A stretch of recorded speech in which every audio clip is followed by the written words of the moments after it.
should be going. Hello, everyone. I'm eating a pretzel.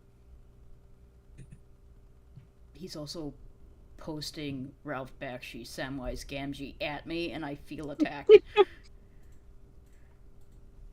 Welcome back to Currents of War, the fun campaign that we're running in my set in the Migaheim, where all sorts of wacky shenanigans are happening. Last time we got to the beautiful walled fortress of Merlot, where our heroes met some interesting characters. A group of mercenaries have been helping out of this fortress since all the really heavy hitters have gone off with the did I say it was a baron, I believe? Um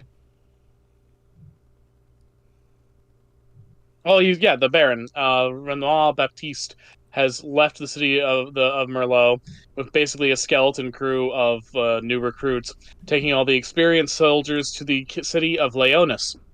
Um But luckily, a group of mercenaries happened to wander through and offered to help upkeep the fortress so it doesn't fall, which is important because Merlot is one of two fortresses near the biggest chunk of farmland in this part of Amorigal.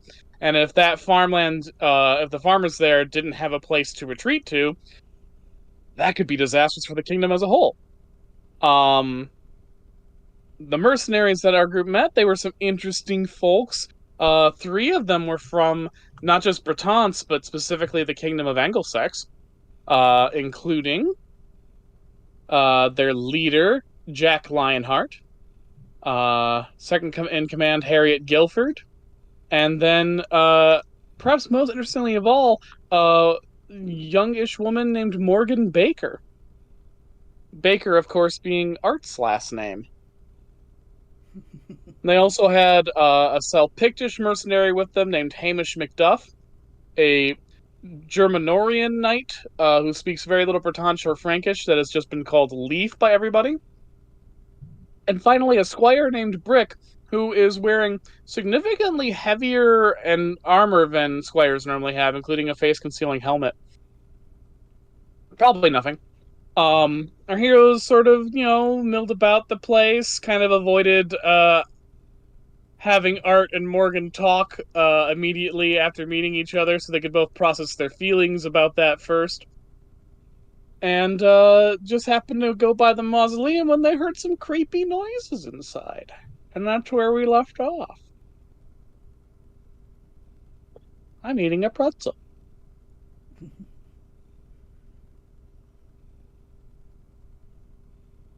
Well, So how you feeling, gang? Well, we're in a mausoleum and something's screaming from the inside. That you are. I'll get you some proper accompaniment. Gee, it sure is spooky down here. It's kind of spooky. This is what all heroes stream for. Yeah, we're all nerds. Yes.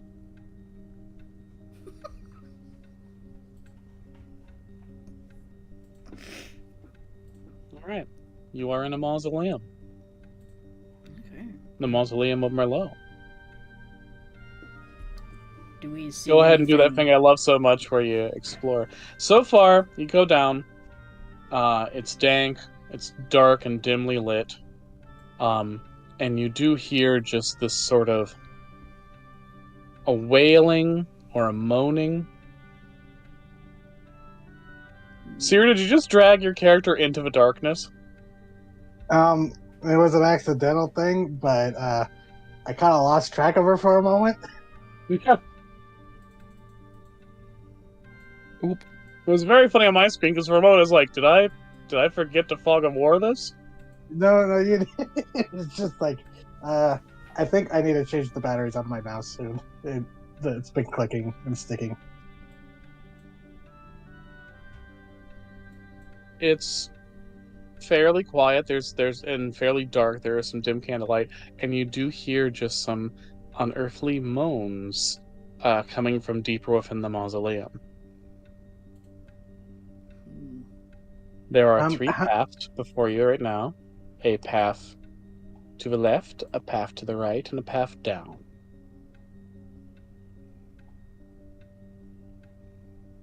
Small question. Mm-hmm. How humid is it down here?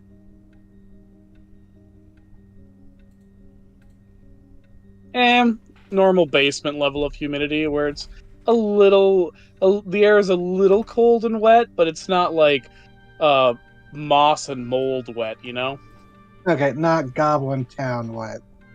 Not Goblin Town wet, no. Okay.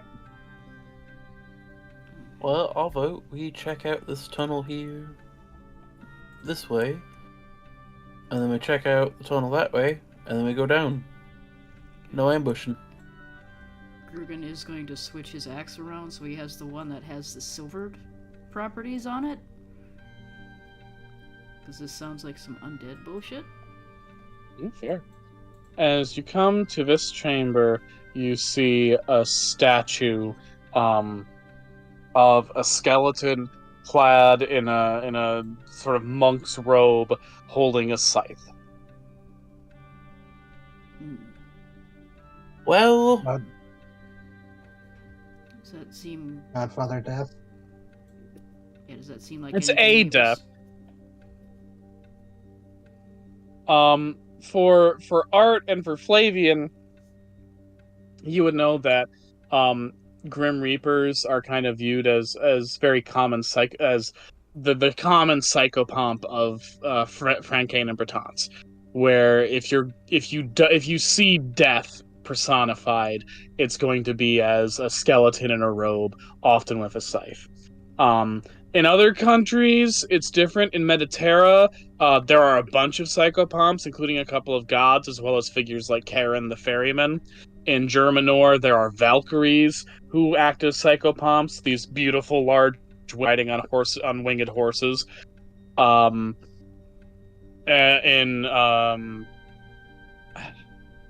trying to remember the Celtic, some of the Celtic psychopomps. I think the Morrigan is technically a psychopomp, but I'm not entirely sure off the top of my head. But yeah, like the Grim Reaper is, or rather, the Grim Reapers, plural, are the common psychopomp of Francain and Bretons, and so having a cemetery or a mausoleum or a crypt bear a sculpture or two of a Grim Reaper is sort of viewed as sort of a marking that this location is dedicated to death.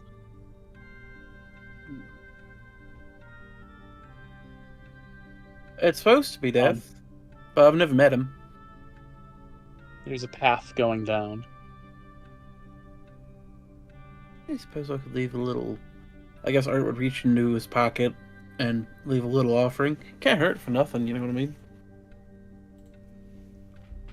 Probably hurts less for you than anybody else, too. I mean, you're right. Sorry, Monsieur. Didn't mean to take your spot. How dare you? Didn't mean to slide into you there. Didn't mean to slide in either. See, I thought I was supposed to meet him on a dial-out, and instead I just kind of faded to black, and then I woke up. What do we call the Art Moncher ship? Nothing. Dragonbone? Crunchitize me, Captain. Oh, God. It's gonna be Dragonbone for me from now on. It's never gonna change. I'm gonna sorry. split you like a wishbone. Oh god, Jesus H. Christ. Sorry, I've had a couple drinks tonight. Everything's extra fucking funny. That's fair. Yeah.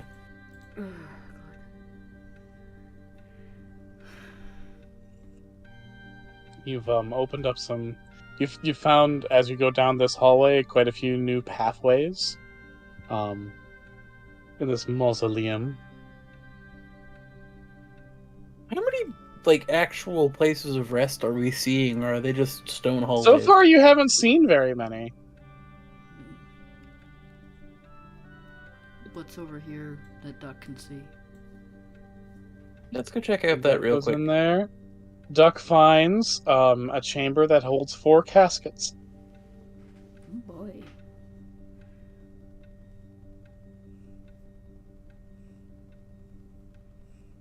Do we want to leave those alone, I'm guessing? I don't see a need to go searching in them, but good to know they're there. I mean, like, the worst we Make a can... double Oh. insight check if you would like. Double insight check? Double insight check. Okay. Sure. Insight. Not the greatest.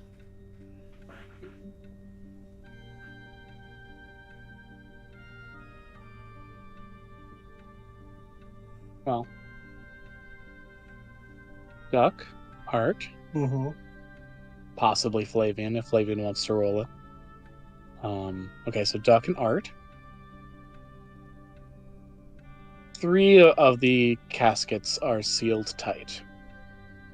1 is open a crack. Alright, there's one that's, like, there's one open. I'm gonna go poke it. Duck's already there. Oh, I trust you, Duck. You're my backup.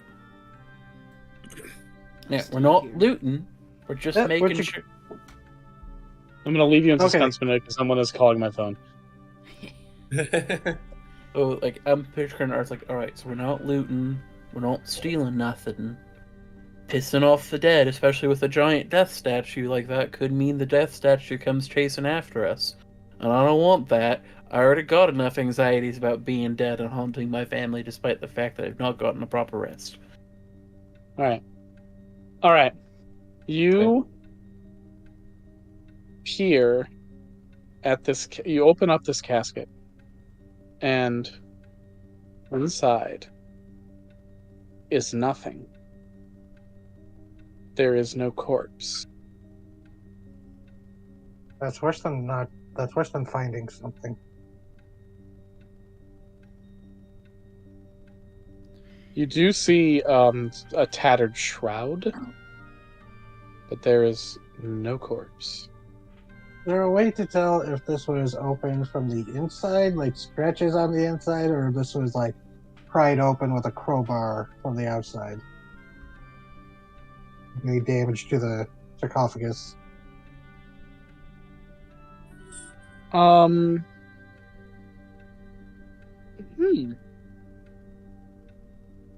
Well, I'm gonna ask this question with another question. Duck, how much grave robbing have you done in your life?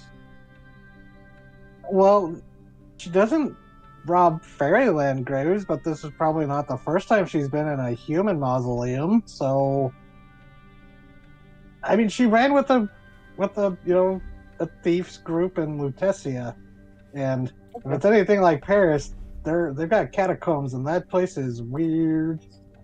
Then I'm not gonna make you roll for it. As you investigate, you do see scratch marks from the inside. Like those that art, because you kind of have to like slide partially into the sarcophagus to find it out. It's like, looks like a similar situation to you, but seems like they had a worse time waking up. It's worth keeping caution for. Duck Mike, is going to go up to one of the closed ones, stick her giant ear to it, and knock on the lid. See if anything knocks back or Nothing knocks back. You want to crack it open? Okay. No. Like Um, like I said, this is the room right next to a statue of a Grim Reaper. Probably best not to mess with it at the moment if there are the restless dead around. a question Smart. on the shroud that is in the casket. Has it been Yeah. discarded like one discards a blanket, folded, or is it just laying there? It's discarded the way I discard a blanket in the morning, which is get that fucker off me. I'll deal with it later. I won't deal with it later. Yeah. I guess at this point, Art would close the lid and be like, "All right, We should let the I mean, others know. it does look like it was sort of, pushed off the way a person in the morning would go, "Ah," as they're getting out of bed. But it wasn't like folded neatly, no. And that's one of those things. It'd be different. You get different answers for different stuff. So Art's gonna all right, close the lid. Like, come on, let's let the others know. Pop in. Hey, I'm not the only undead walking around. 5, I bet you 5, Zinni. It's a vampire. I've always wanted to meet a vampire. Yeah. My wife talked about them all the We time. have. Yeah, what I makes you mean, think- I mean like a human vampire, not a red cap. It's kind of different. Why do So you Red think it's a Cap's not vampire? good enough of a vampire for you? Is that it? Flavian has an important question. What makes Oh, you right. think it's a vampire? Well, somebody clawed their way out of the casket and left the shroud inside like a blanket discarded in the morning. But wouldn't a zombie do the same thing? You remember we took those on. Well, yeah, but a zombie wouldn't. We would have found the shroud like torn or like half discarded in the corner. It was thrown aside like a blanket tucked into the casket, which was shut. It was given enough care that no one would mess with it. Implying some sort of level of intelligence, though maybe not a whole bunch. Best case scenario, they buried someone alive, and they woke up and got the fuck out, and no one went back for the casket. Yeah, so we'll want silver stuff ready, won't we? Probably.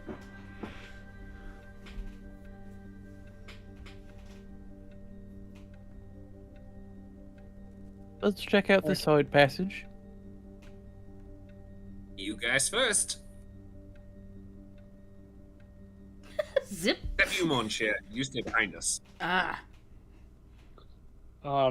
As you start creeping down this side passage, you do hear the clanking of bones and see some skeletal soldiers walking about in this larger chamber filled with coffins.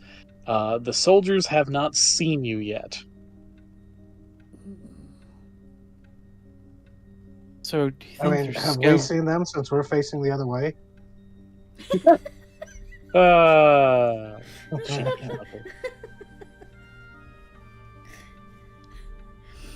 I love the sprites. Oh, wait, there we go. That's what happens when Grugan picks you up by the ankle and dangles you upside down. You see him now? There's weak. So we could attack them, or we could do some more exploring before we go in after them. Because I have a feeling that even if I walk in, it's going to be a fight. How do you know they're not just like you? Do you see any meat on them bones? I mean, I don't look closely enough at you to recognize you got meat on your bones either. Well, yeah, because most of it's in my torso and my lower sections, and you don't need to see that none, Flavian. You're a friend, not that close of a friend. Well, Well, I was just making a point that you're kind of horrifying to look at for too long, but okay.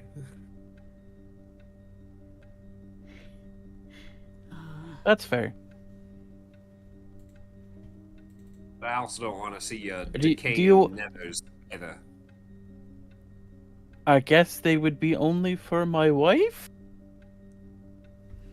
this is a weird conversation. This is a weird conversation. I'm gonna just go say hi to the skeletons at this point. It's less painful.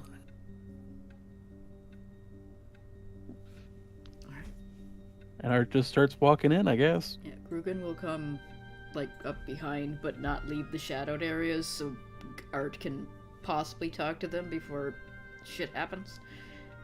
As you come in, the skeletons eventually do notice you, Art. Stop, turn, and look at you. They give you a salute. I salute back.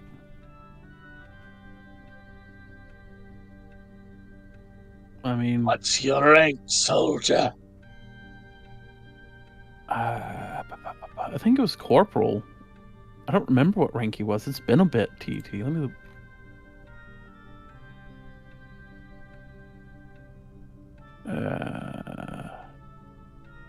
Scrolling up. I think it's Corporal. Corporal. Corporal corpse.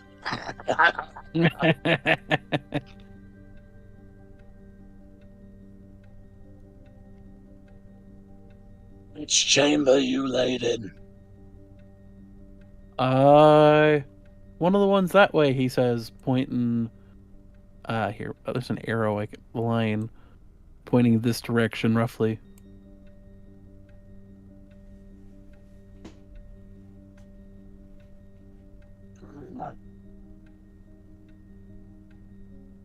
John, weren't you in there? Yeah. Thought it was but one a chamber. I don't know the rules. I don't either. That's where I woke up. Well, it's good to have you, Corporal.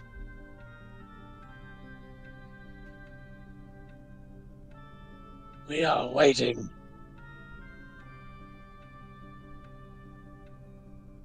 Alright, waiting for who? No valor.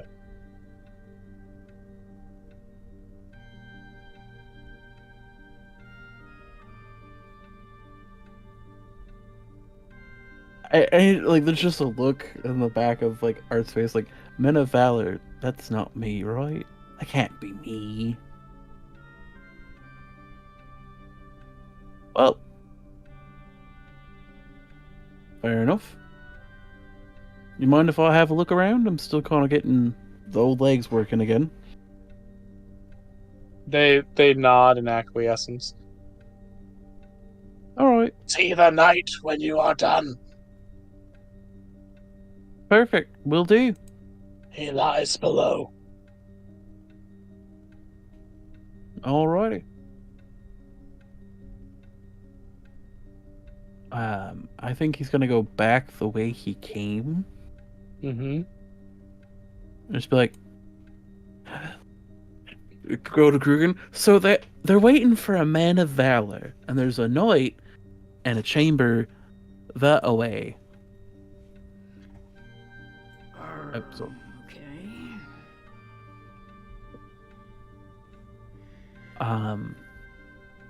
and now I'm a corporal, which is nice. But right now, as long as you're not bothering stuff, and we don't go in there, we can continue exploring without issue. I got permission to get my legs stretched. Alright, well.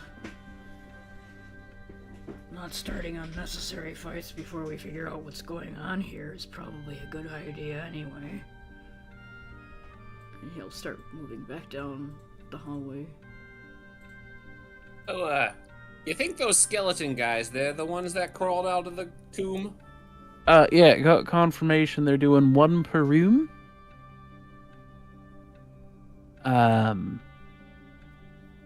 So it sounds like they're being woken up for something. I'll let you know what I told Grugan. There's a room roughly this direction that has a knight. I don't know if it's a living knight or a dead knight. We'll find out later on, I suppose. But can't be too bad. Come on. Well, sounds like we don't have to worry about vampires at least. That's something. Oh, I mean, there's nothing saying that knight's a vampire knight, but that does confirm that casket was one of these fine gentlemen in here. You find another chamber with 4 caskets, one of which is slightly cracked open. Yeah, sounds about right. Is this statue anything in particular, or just decoration? This one seems to be a lady with hands clasped. There is an inscription at the base of the tablet, but it is so worn with age you cannot see read what it says. That's a shame. Your guess would be that it's probably a particularly notable noblewoman who was buried here. Fair enough. Art will, as with the last statue, leave a small offering and just keep on going. Alright, let's check out this way. Been that way already. to the Like I said, I don't- main room and then I go don't- down? Yeah, I think go get to the main, back up to the main room, go down. It looks like the room they're in isn't connected to that chamber. Okay. It's just it's just an altar. It looks like. You find a room with 5 caskets.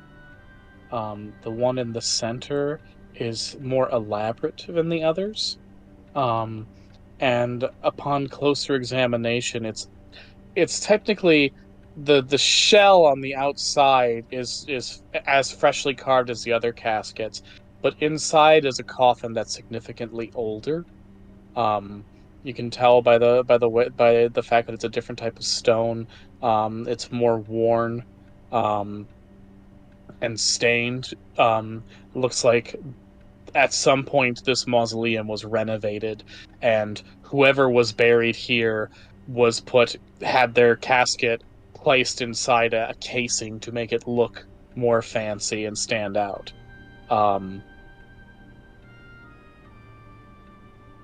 There is an inscription on the casing. If you want to make a double insight check, you can try to make out what it says.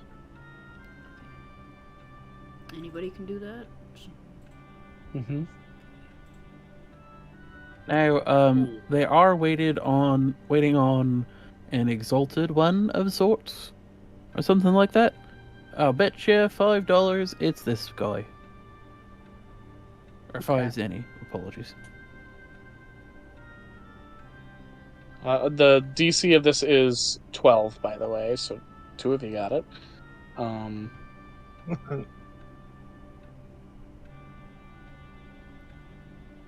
Flavian, I think you just had rolled the thing that tells us the roll rather than like actually rolling it.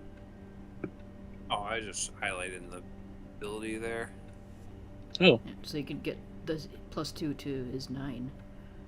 fuck. I think it'd actually be +4. Oh, I haven't Yep, rolled because anything. you have skill level 2, so And that'd be enough. yeah. Okay.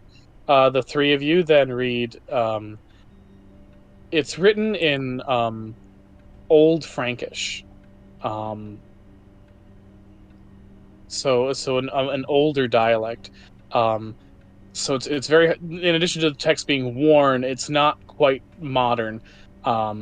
For a vaguely medieval fantasy land, but you do eventually make out the words "Thane of Dagall." De Gaulle. Do That I sounds know- familiar. Yeah, does it? Do I know what that is? I checked a 19, so do I know?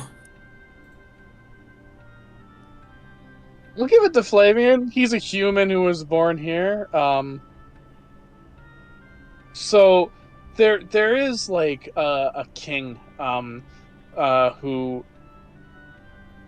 many centuries ago, before the age of fairy tales, during I think the Third Mediterranean War of Conquest, this king led the armies of Francain, of the 3 kingdoms of Francain, in a rebellion against the Mediterraneans and fought against them. And the king was known as the king of wolves and dragons. And one of his most valuable generals, one of his greatest allies in the fight, was the Thane of Gaul, or Thane de Gaul.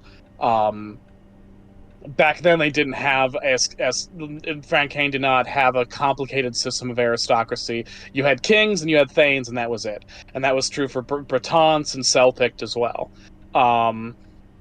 So Thane is essentially equivalent to any title between knight and duke in terms of potential respect it should be given. So, if this is who you think it is, this is the corpse of a hero of legend from several centuries ago. And of course, this casket is slightly open. Yeah, you know, I got a strong hunch of who your knight's gonna turn out to be. That would make sense, I suppose. Yeah.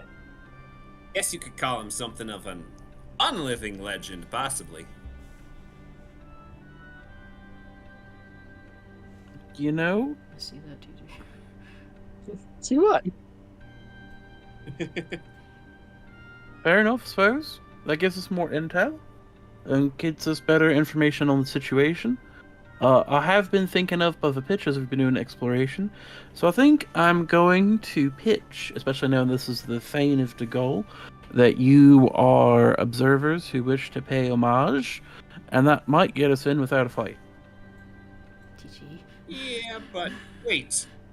If he's back and alive in something, maybe it's like you, where he's supposed to be back to help us out. Maybe you can make him raise an undead army to defeat the Britanche. Yeah? What do you think about that? This place will need reinforcements if they get attacked. Yeah. I mean, it's possible, but like, you have to apologize. My old Frankish isn't quite up to snuff. I mean, you're Britanche. The fact that your modern Frankish is up to snuff is still Well, this pretty is- good. This is true. Is this also a statue of death over here? It's a psychopomp statue. This one is bearing an oar rather than a scythe. Yeah. Let me just go Think ahead. about it. Let Don't me just forget put. about it. All right. I'm gonna put an offer in like the other ones, just cause, and might as well make sure there's no one else running around these holes. I can say I ever understood what the point of giving the dead money was. Oh, it's not giving the dead money; it's giving the gods money, and the answer is, you don't want them to kill you later. Let me guess, this one's also one casket open. Yep.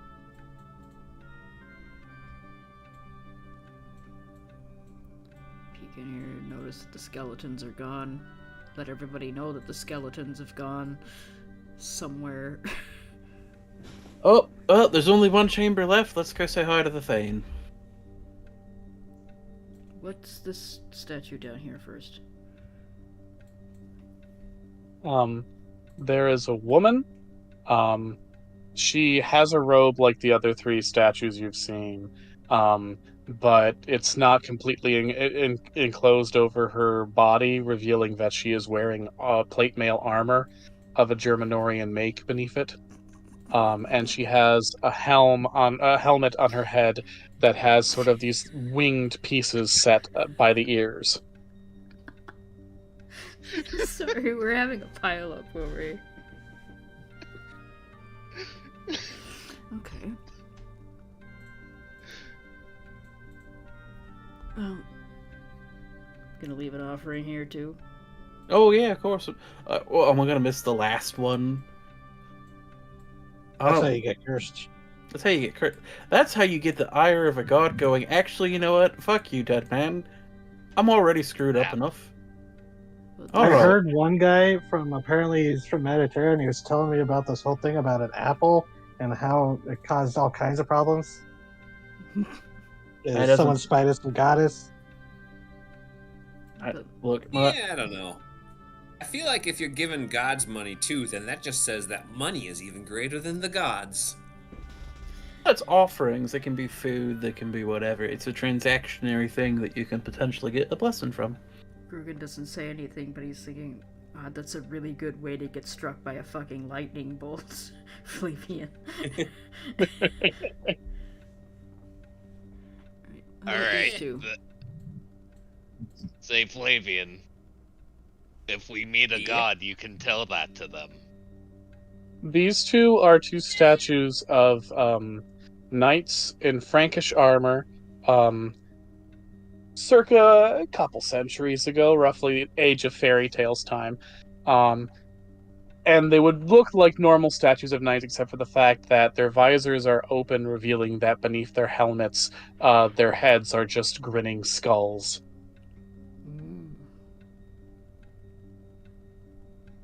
Well, that's ominous.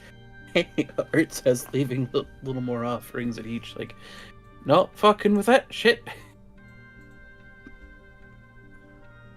Go say hi. What's the worst that can happen? Okay, let me finish with pretzel in my mouth real quick. I'm sorry, I'm in a pretzel mood tonight. No, it's fine. Good. It's almost making you sound like Orson Welles. Pretzels! I can't do an Orson Welles voice. Let me, Could Orson Welles do an You Orson Welles voice? go. Sorry. Yeah. You go down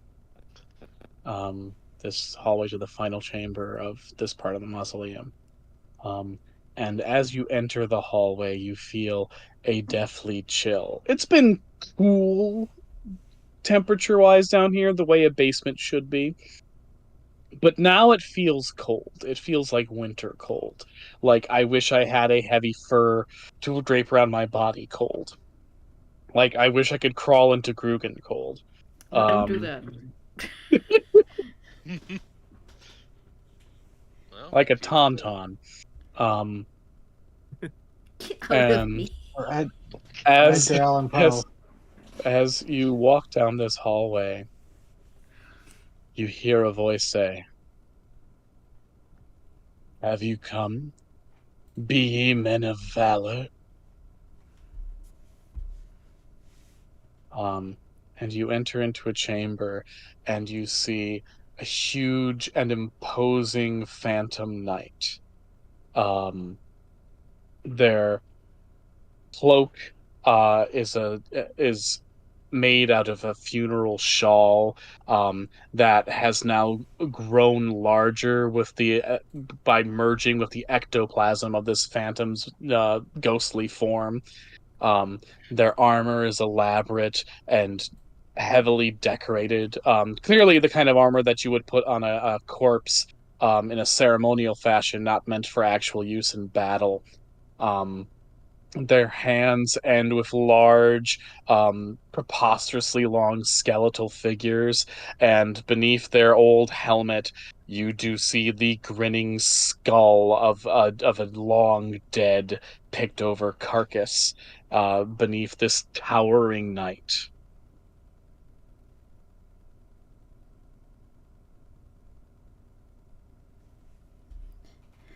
Be ye men of valor. Yeah, that's us. Would you I- count me as a man? He nods. And I'd like to think I am.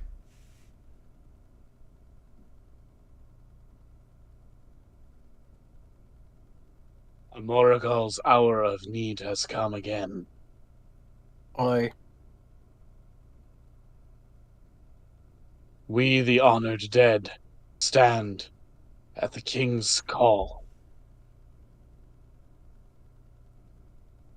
But we cannot do this fight alone. There must be some who are worthy to join the ranks. To defend Moragul.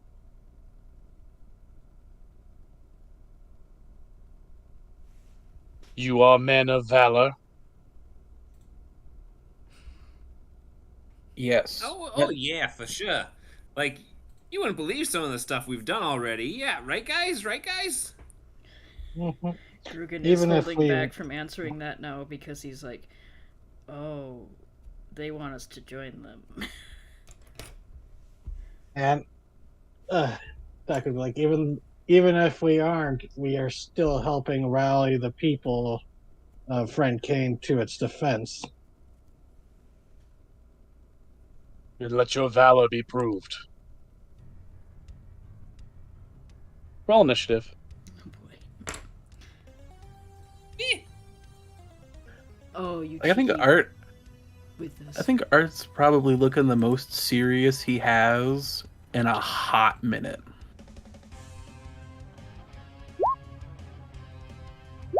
And immediately rolls a 6. Let's go, Summon! It's a boss battle. He's Okay, this Duck rolled cheeky- really well. Well, luckily, Duck has won the initiative order. High speed, Flavian? Yeah. I will be right back briefly. Just 1 second. Okay. Yeah, same here. No, there goes both of our tanks. Fuck. I was gonna do my thing. Actually, no. Flavian's doing high speed first. Oh yeah. Yeah, I want to make sure. Okay, you perform a check. Okay, hinder is you perform a check to difficulty level 12 against an opponent. If you succeed, inflict daze, shaken, slow, or weaken upon them. Okay.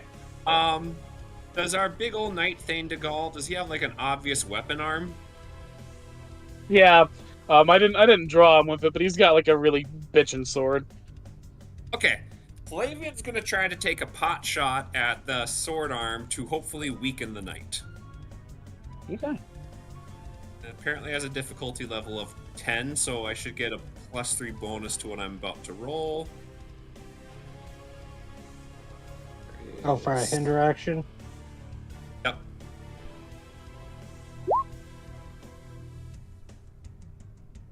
Dang. Um, That's a heaven or hell roll there. Yeah. That should hinder him, right? you did manage to get past his you matched his defense, so yeah, that hits. Okay. That should. So you're weakening him, or lowering his might die by 1 size. Okay, gotcha. Yep.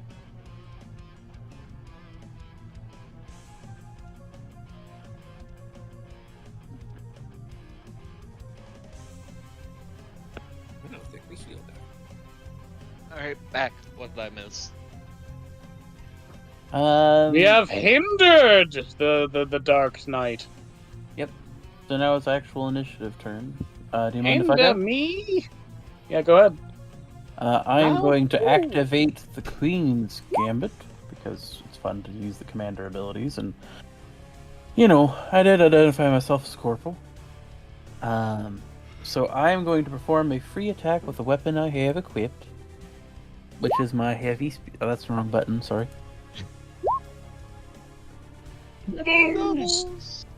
But not a crit. So that'll just be the 9 damage because we treat the high roll as 0, but it is with a silver weapon. I may immediately use one of my skills in my class, which I'm going to use one of my favorite, Charging Cavalry. Since you are back, Shady, feel free to do a free attack. The high roll will be 0, but it'll just be a flat damage if you hit. Alright, let's see if I hit. What's this music from? Final Fantasy 9. Final Fantasy 9. Ah, okay. Alright. It's a remix, but it's from Final So you Fantasy. get a bonus as a reminder. I forgot that part. You get a bonus to my skill level, so add 3 to that.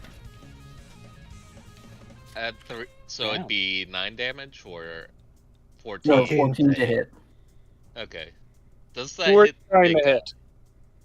It's just shy of getting through his defense. Would I be able to hit one of the little guys then? Absolutely, 14. you would. Okay. It is then- 12. Right, and Shady rolled 14, I thought. Or did he already put in the bonus to it? Well, with the bonus, yeah, it would actually be a 14 PT.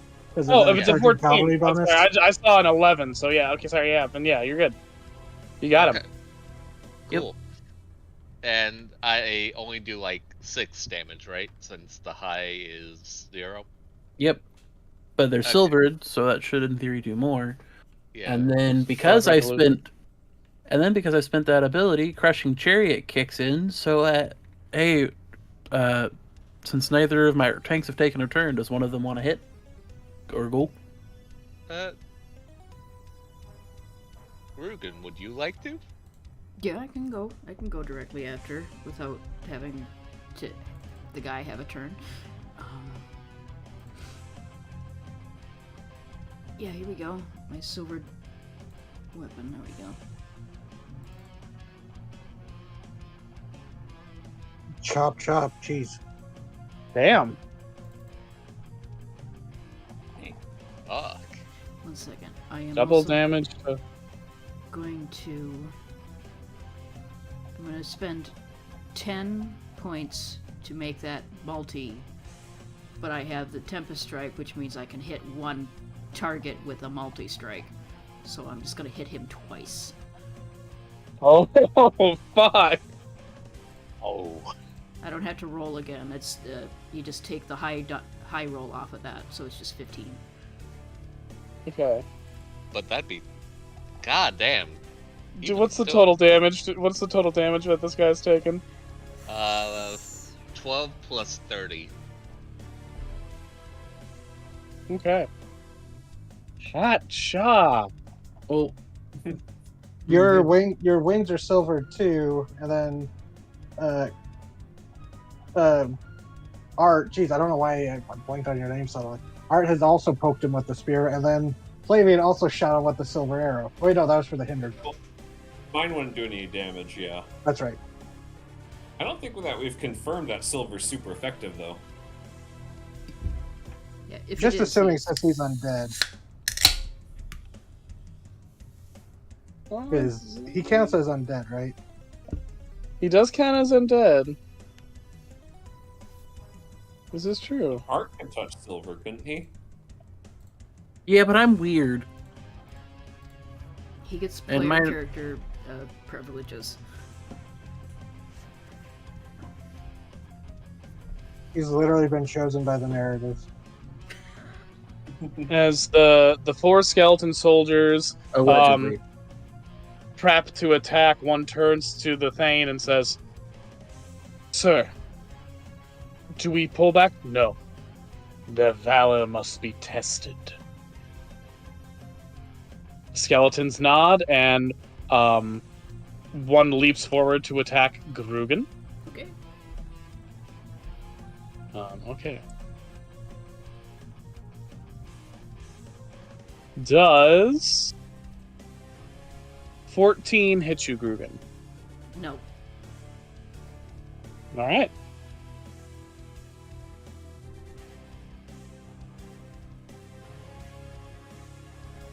Well, that wasn't so bad.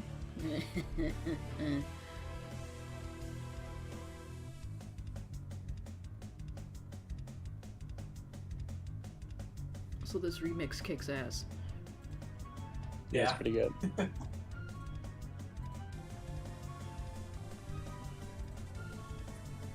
Oh, I think everyone knows what I would do on my turn because it's a new boss. So, willing to let someone else go first. I'll go for it. Go for it. So, willpower.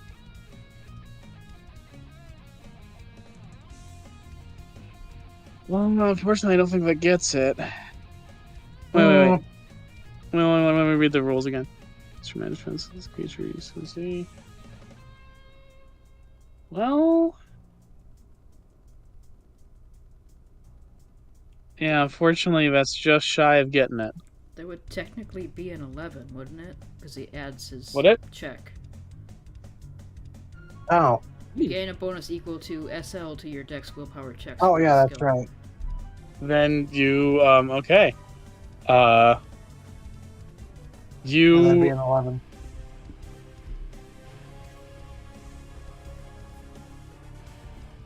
you grapple with you're doing this on the big guy, right? Correct?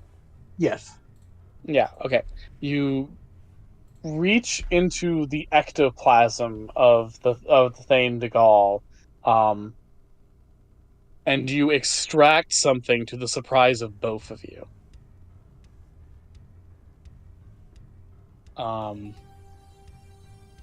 Is it a And triple? as it pulls back into your hand, it is a great sword Oh, with a faintly green glow to the blade.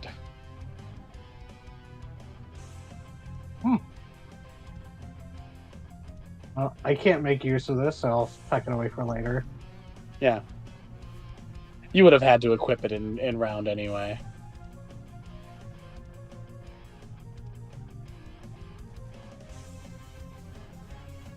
Okay, but that's Duck's turn. Is it like a copy of his sword that he's using? Yes. Very much so.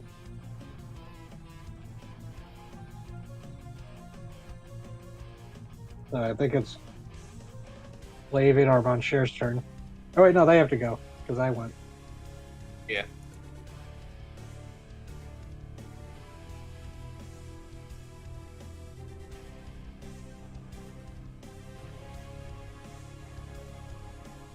I can go.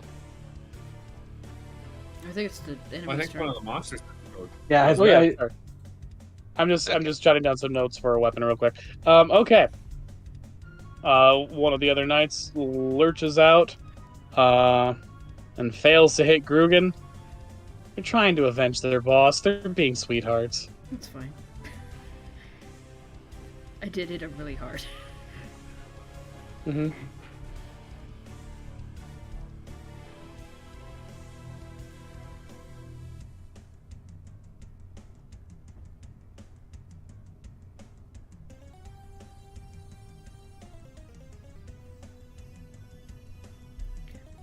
Go ahead, Shady.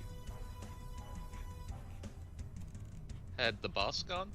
Or Yeah. So far, only 2 of the skellies have gone. okay. Just wanted to be sure.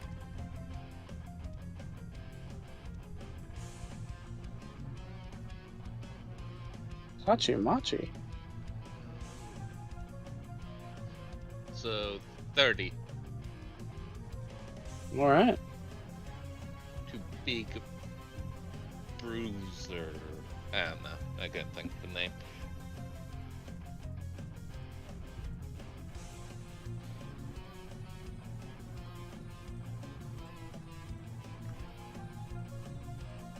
All right. One of the skellies. Why am I highlighting it? Don't do that. It's gonna attack. Jesus Christ. Guys, roll better, please. Because Scatha's not rolling for them. You want me to try? You want me to try for a joke? No, you're fine. Yeah, go ahead. Do it for a joke.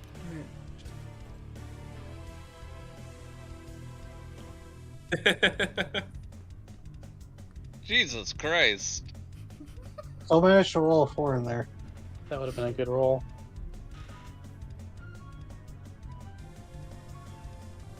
Fucking skeletons, man. They love my ass, and I don't know why, because I hate them. Alright.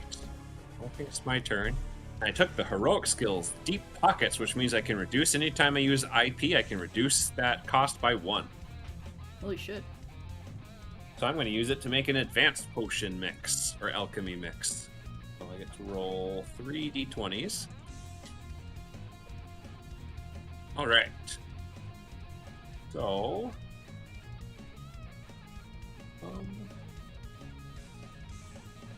let's see.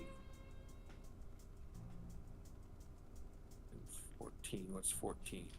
Ooh, okay, perfect. So the 19 means it can affect every enemy on the scene.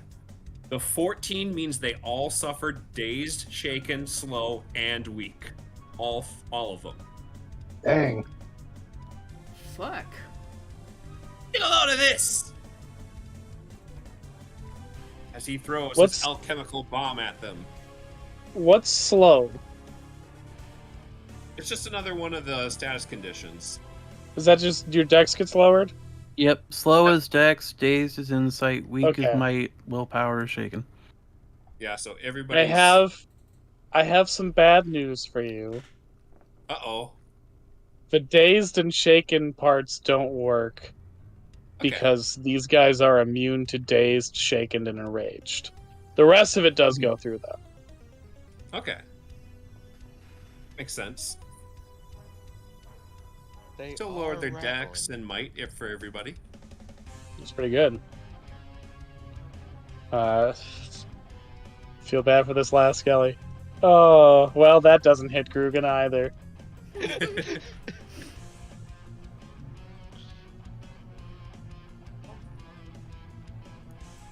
Imagine they're just slapping at my pecs and it's not doing anything.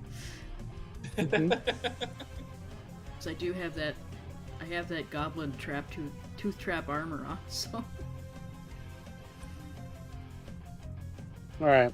I'm assuming you guys are out of Oh. turns because a bunch of stuff happened before in the first round, Yeah. the first turn of the combat. Okay, Were so that any means of the the boss's attacks- turn. Were any of the attacks against Grugan evens for counter? Yeah, were they? I forgot to counting. I don't fucking know! That was turns ago! 7, 8. That last one was actually. Yeah, you keep track of that shit. I'm not thinking of that while I'm working. Well, I mean, do they have an odd or even bonus? Their bonus is even. Then Oh, yeah, that last the one last would be one at least. even, so he's getting countered. Okay. Bonk. Nice hit. Okay. This is damage done. Okay. The boss gets to go now. He's gonna look at Grugan, hold up that big skeletal clawed hand of his, and does 15 hit your magic defense, Grugan? I believe it does. Yes. Okay. So the high roll of that was 5. So he drains 10 HP and MP from you. Ooh, okay.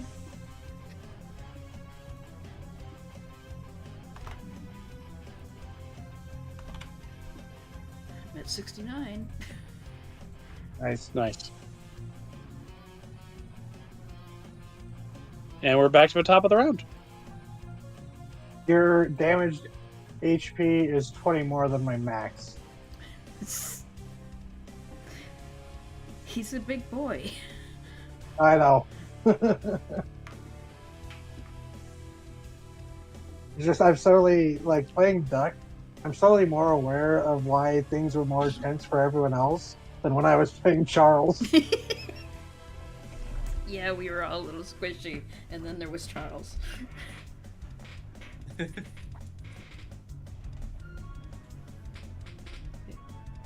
Who wants to go?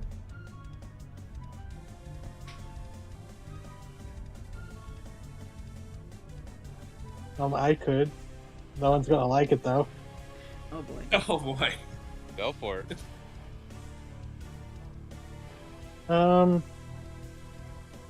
Yeah, Duck would try this. So, like, all right, try to see if we're good for warfare.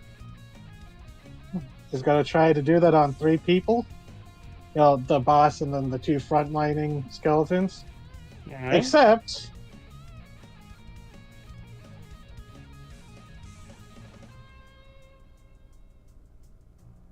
Oh.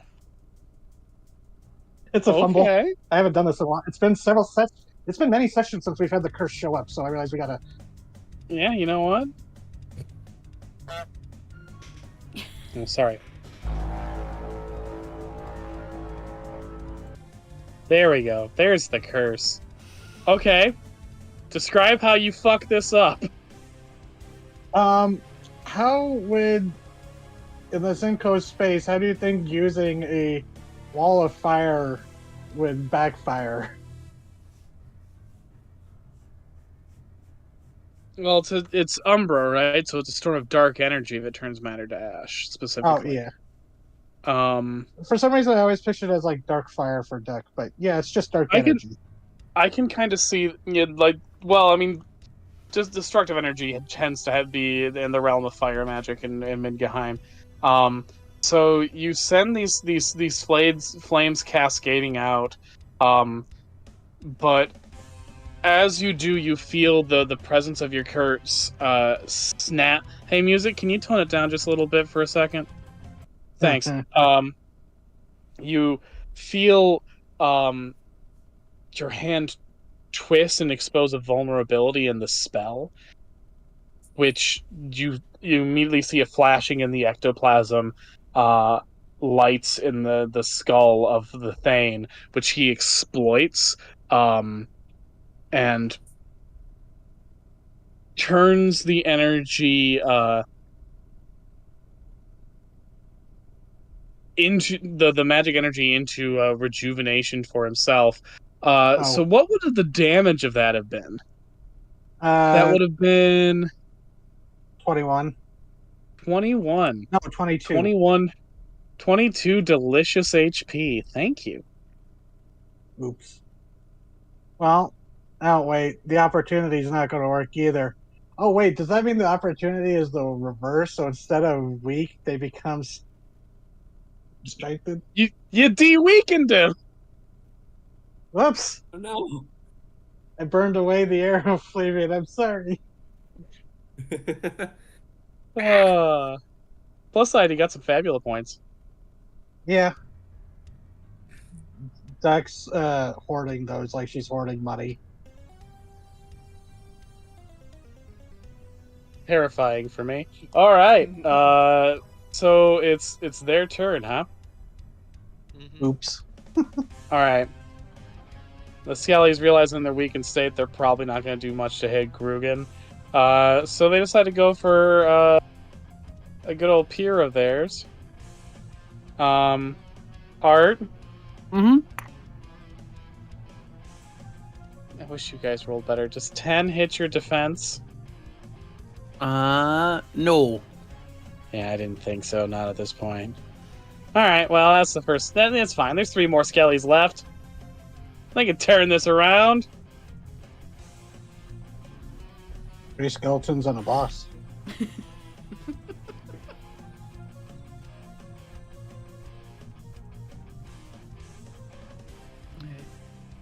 Nobody wants to go, I will go. Okay, yeah.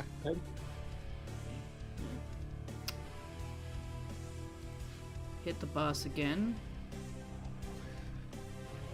I'll sacrifice 10 more mind points to do the double attack on him. I won't be able to do that again. See, I don't have to worry about, healing them because Grugan's going to wipe it all out the next time they go. So 15, 30...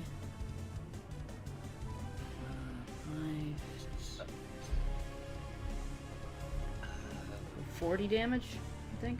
Unless the 30 is doubled too. Jesus crumbs.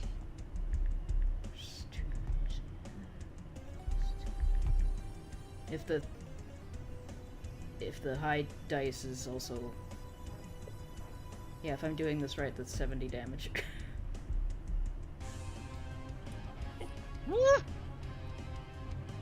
If accurate. If accurate. It's 15, and 15 is 30, and if that's doubled, and if the 5 is also doubled, 10 plus 60 is 70.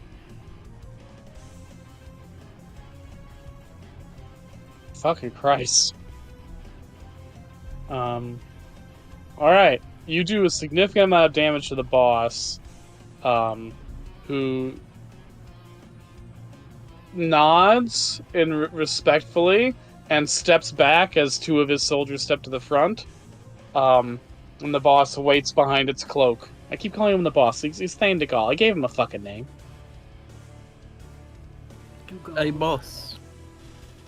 Hey, boss, what you doing over here?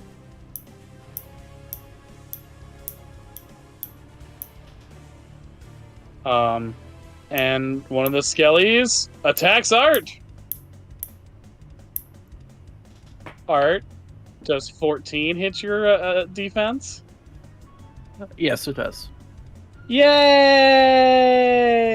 You take 17 light damage. You fucker. Ow.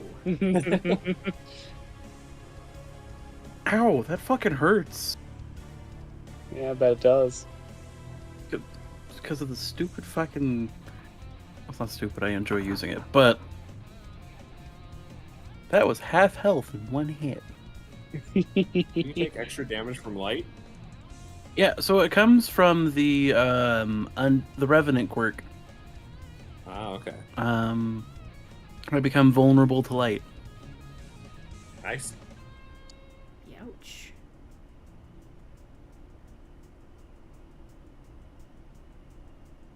I'm looking really. So most people have gone already this turn.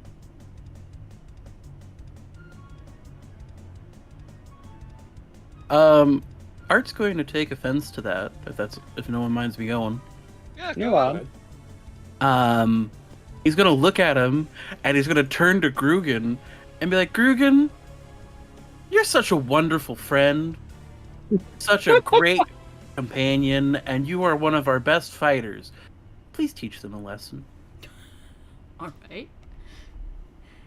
All right. So, you get 15 HP back, and you can step one of your dice up. Well, my might's going up to 12, so Yeah. you said I got 15 back? Yep. Okay. And I spent 5. And just turns back and, like, looks at him, just like, I'm just gonna make him more powerful.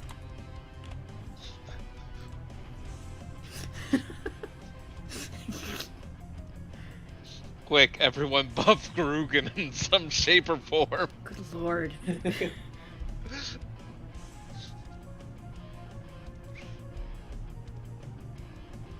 All right. I'll use Skeleton's that. turn. That is my turn. Yeah. All right. Another Skelly's gonna go after Art. Does 11 hit you? Nope. Okay.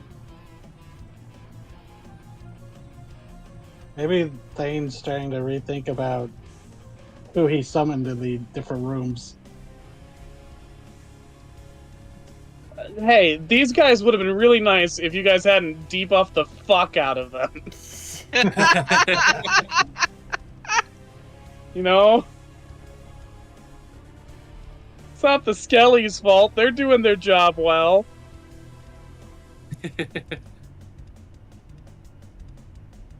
Speaking of, Flavians can brew another concoction. If Okay. nobody else has anything they want to do. Yeah. Go ahead. Yeah. Okay. I'm gonna do an advanced mix again. I don't like those numbers as much. Okay.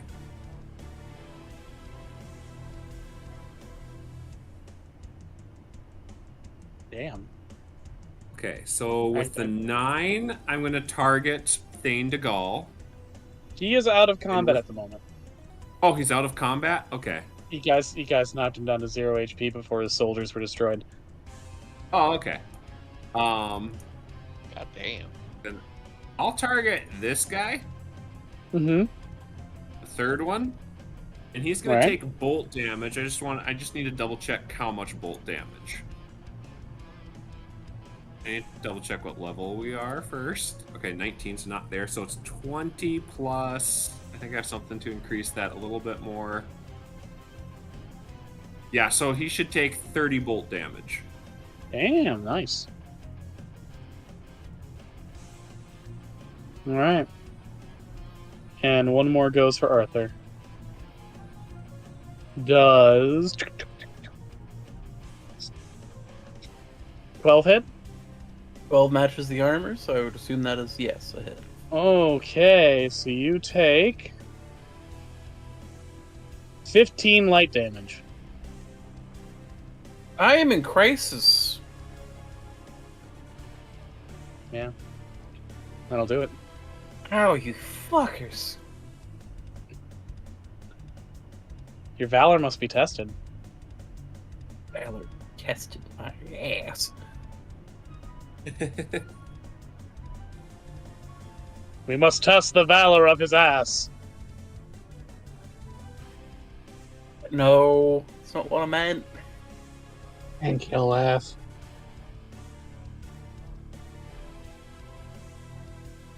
A most unvalorous ass indeed. Frankane will surely fall.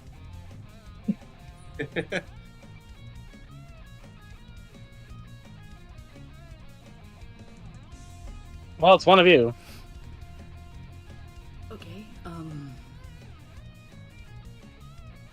You Go, want me to go? Grugan. Smack him with your extra hard stick. Okay. Multi-time. I can do one more multi, and my might die is doubled. So this one and this one.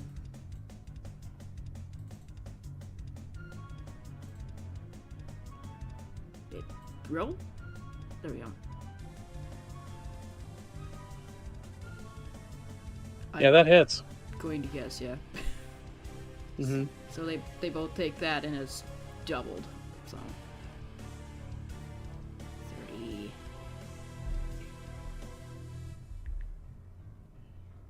44 damage. Yep. Hachi machi.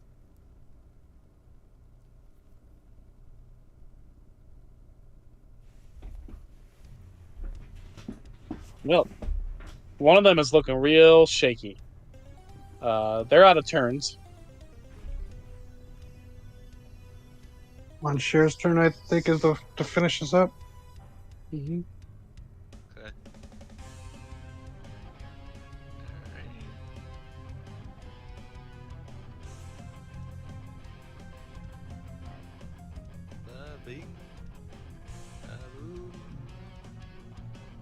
Let me go for this guy.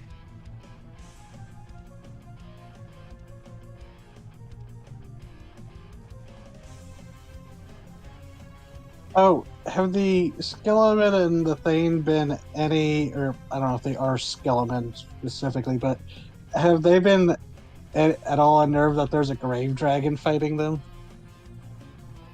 They haven't shown it, and they're not skeleton. They're phantoms. I just Right. used the skeleton sprite for Yeah, sanity. Okay, which one are you attacking, mon cher? This guy. A nice old 32 points. Fuck. Well, you have knocked him the fuck out. He doesn't like get destroyed or anything. Just you beat the shit out of him. He tries to stand, falls to his knees, and humbly bows down, having been defeated. Monchair nods. Is that the last? Are we back to the top of the round? Think so, yeah. All right. One of you gets to go. I get to keep this might damage until Art's next turn. Which might be a good while, so you... Yeah, so as long as I go again before Art, I'll be able to have the 12 might. Sadly, I am 1 MP short of being able to cast Comet. Go ahead. Please hit them. No, I I am am at- 1 MP short because I tried to do a multi with the Umbra that backfired. No, that's fair. I just meant in general, please hit them. I have 2 hit points and will be taking this turn to heal. So, Okay. And if nobody minds, I'll go. Yeah. Okay. And let's see. I can't do multi again because I'm out of that, so I'm just going to hit this one that's already damaged. Take one out at least. Yep. All right, that one is off the field. You rolled a Yeah. 15 with the high roll of 4. Yeah. Bashed him good.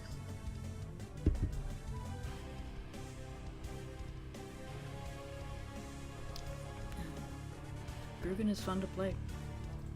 Grugan is fun.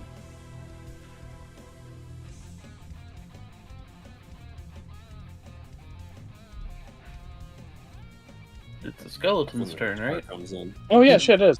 One of them's going after Art. That's been working so far. Is 11 hit? 11 does not hit. All right. Well, there we are.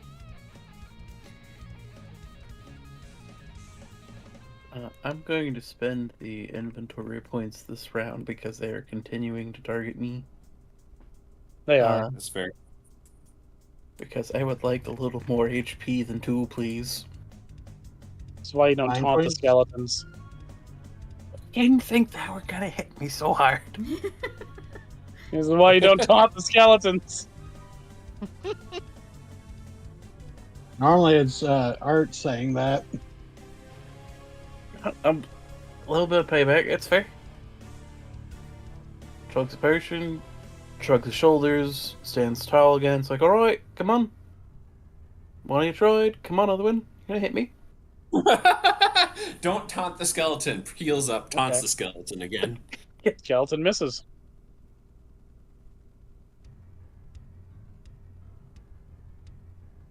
With a 14. The skeleton gets a bonus? Oh, I thought you said the skeletons got bonuses. The skeleton's bonus is +4 to the attack, so 11. Oh wait, shit. Yeah. Me not doing a brain right. So yeah, that does hit. Okay, yay, good. Sorry, Art. It's just funnier because you taunted it, so it's like it's just funnier. I I know, I was You confused. there take for a second. 17 light damage. Oh, well, I got you. 17 tasty light damage for you. Fucking man. Okay. Enjoy it. Okay, so I'm out of skeletons at this point, so the rest of it's just you guys going. I was just gonna try stabbing. Yeah. If Flavian or Monsieur want to try something, No. Go ahead. I'm just gonna shoot at him. Yeah. which one's looking more rough? Duck will go for whichever one's looking more hurt.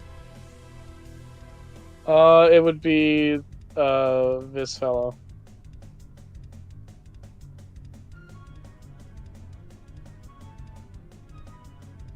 Is their defense 10 or higher? The skeleton's defense is higher than 10, yes. So they would, if this 12 hits, they would take an extra 5 damage. Because it's the Scene Splitter dagger. Damn. And it would be doubled because it's silvered. Are they still? That's pretty good. That was a pretty good hit. So that'd Pretty be good hit, not gonna lie. 2 damage. That was a pretty good hit Are they right there. still- Not gonna lie. Are they still what, Flavian? Are they still slow?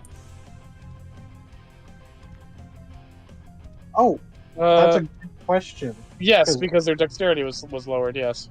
Then actually, they would take more damage because I never use this.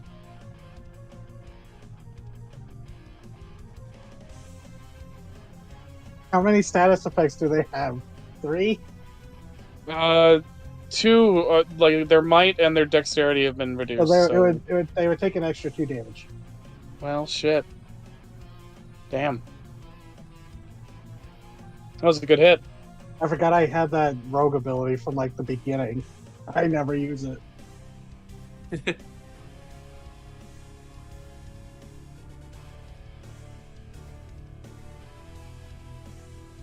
All right. So Flavian and Moncher's turn. I shall go.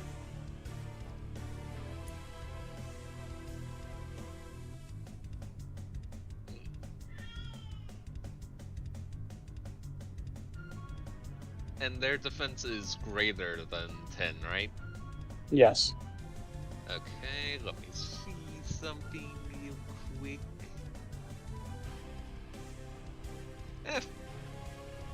The heck of it. I'll spend a fabula point to just re-roll the entire thing.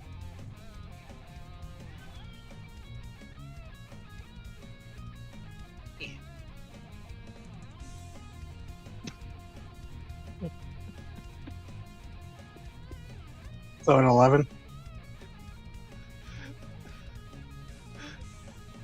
Would it be a weapon? Yeah, because you have a bonus of plus what it looks like. So you rolled one better. Let's fucking go! I invoke another Fabula point and use a bond to strengthen that roll a bit. Sure. I'm guessing their I'll- AC is a 12. Or their I'll defense. use a Fabula point and use my bond of admiration with Grugan to hit this guy. All right. Good. So what's your total damage if that hits? 22. It does. 22. Not bad. Not bad at all.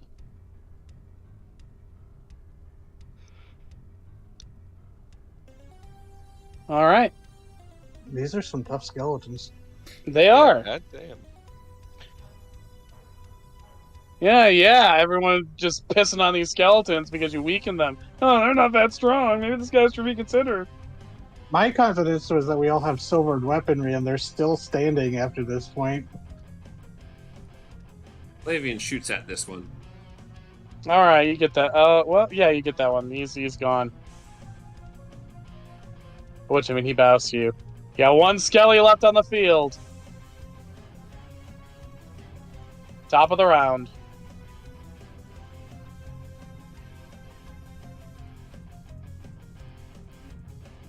Whoever wants to go. I'm tempted to do something funny. Do it.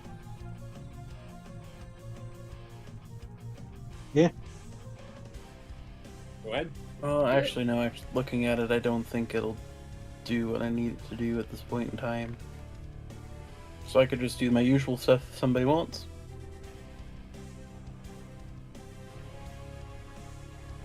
Sure. That works for you too. Okay, Queen's Gambit, I'm gonna go do a free attack real quick.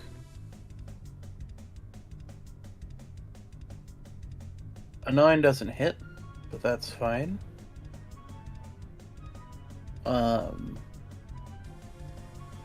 And I'm going to immediately use Charging Cavalry so that Grugan can smack him. Okay. Hold on, I gotta make sure that my stats are back down to 10.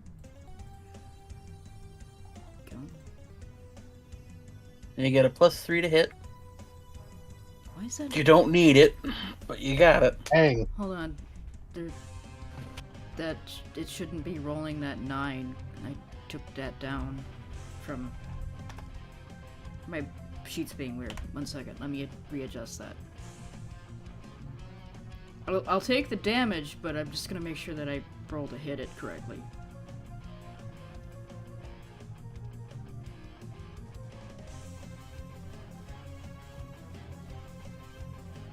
So 13 hit it.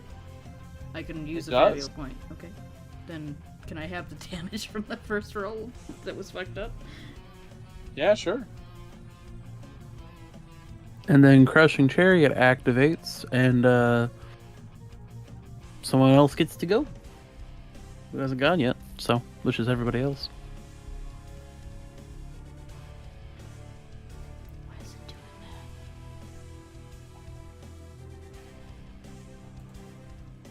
doing Try stabbing it again. Sure. that? Man, what the hell? My goal is not to taunt him this time, and maybe not get targeted. All fits, right? It does. Yeah. Okay, so that'd be. Oh, God, because it's a additional +5. So that's 19. What's 38 damage? Ow.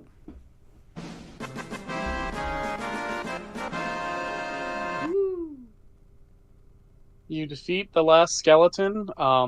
At which point the 4 soldiers dissolve into green ectoplasm that drifts into the walls, and a few seconds later you hear the sound of 4 caskets closing their lids. Thane de Gaulle steps forward, reaches onto his ceremonial armor, and pulls off a medal, which he hands to Grugan. He'll take it. The little, like, nod of acknowledgement like he did. There are men of valor in Morrigal. Bring this to the king of the lion, of the wolf, and the dragon. It should just be the wolf and the dragon. Don't know why lion came out of my mouth. That's TT, not the Yeah, knight. Because there's a You know, lion I heart above us. just thinking of lions. You know, Just think of lions. lions. Sometimes that happens. Yeah. Maybe To fit the perfect king in lion's mouth. Sorry. of the wolf Maybe. and the lion. The honored dead will rise to defend Morrigal again. And he bows his head before he too disappears into ectoplasm and leaves As you you alone do. in the mausoleum. As you do. Okay. Do I still have the ectoplasmic sword? Or did that fade away You as well? do. You do have the ectoplasmic sword. And let me put that in the loot box.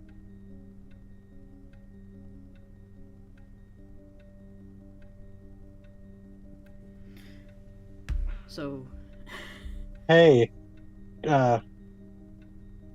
Art, can you use marshals? And what's your dex and might like? Everything is at this current point in time, since I'm still level 19, and D8. So yeah, I could use that. Yeah, because it's got to be either you or Grugan. Unless Moncherry, you might be able to. I think I'm Yeah, good yeah. with mainly my wings. True. And you have that whip tail. Yeah. So yeah, Duck would just be like, Art, this would probably fit your aesthetic better, but Grugan, we know how terrible. When I say terrible, I mean terrible for everyone else. With no matter what weapon you get. I mean,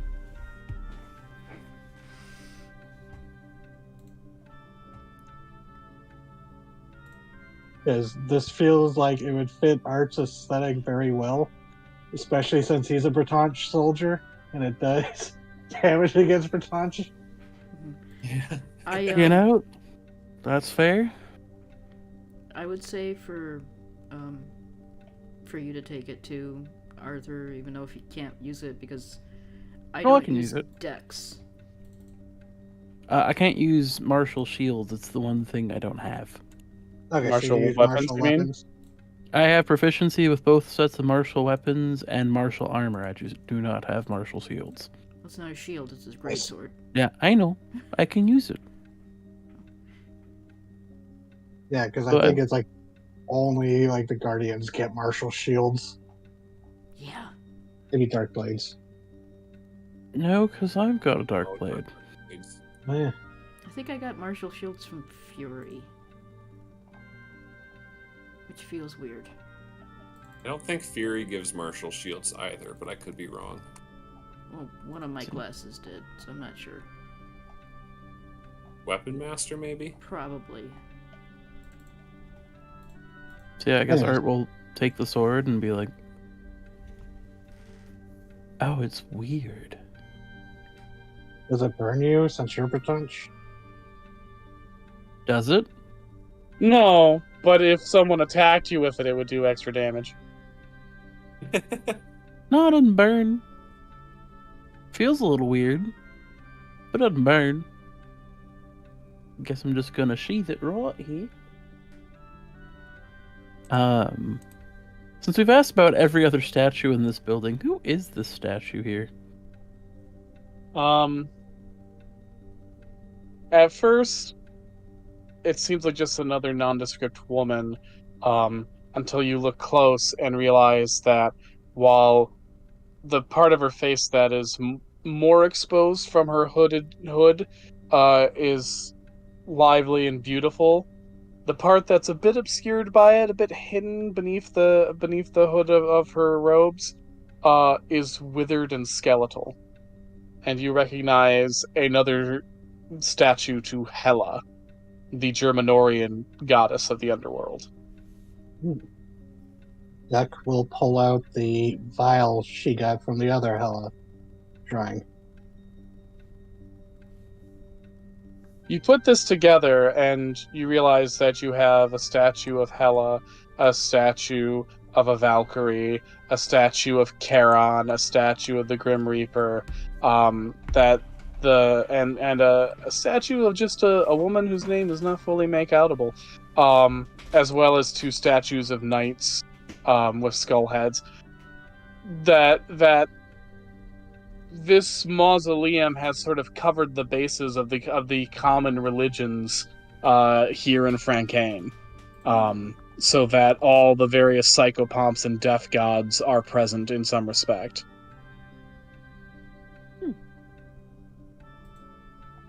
Art's going to leave an I'm offering. really hedging the bet here.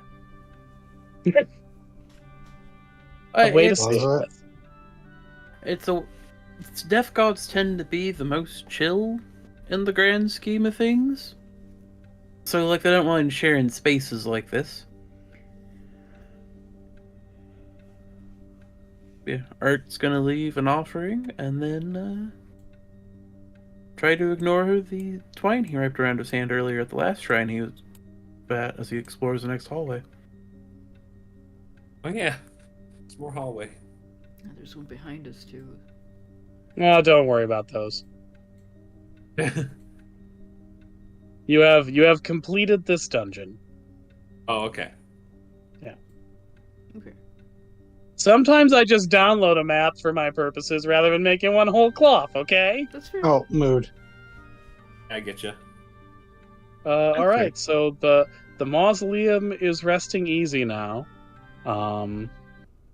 And with that, you make it back to the town of Merlot, or city of Merlot.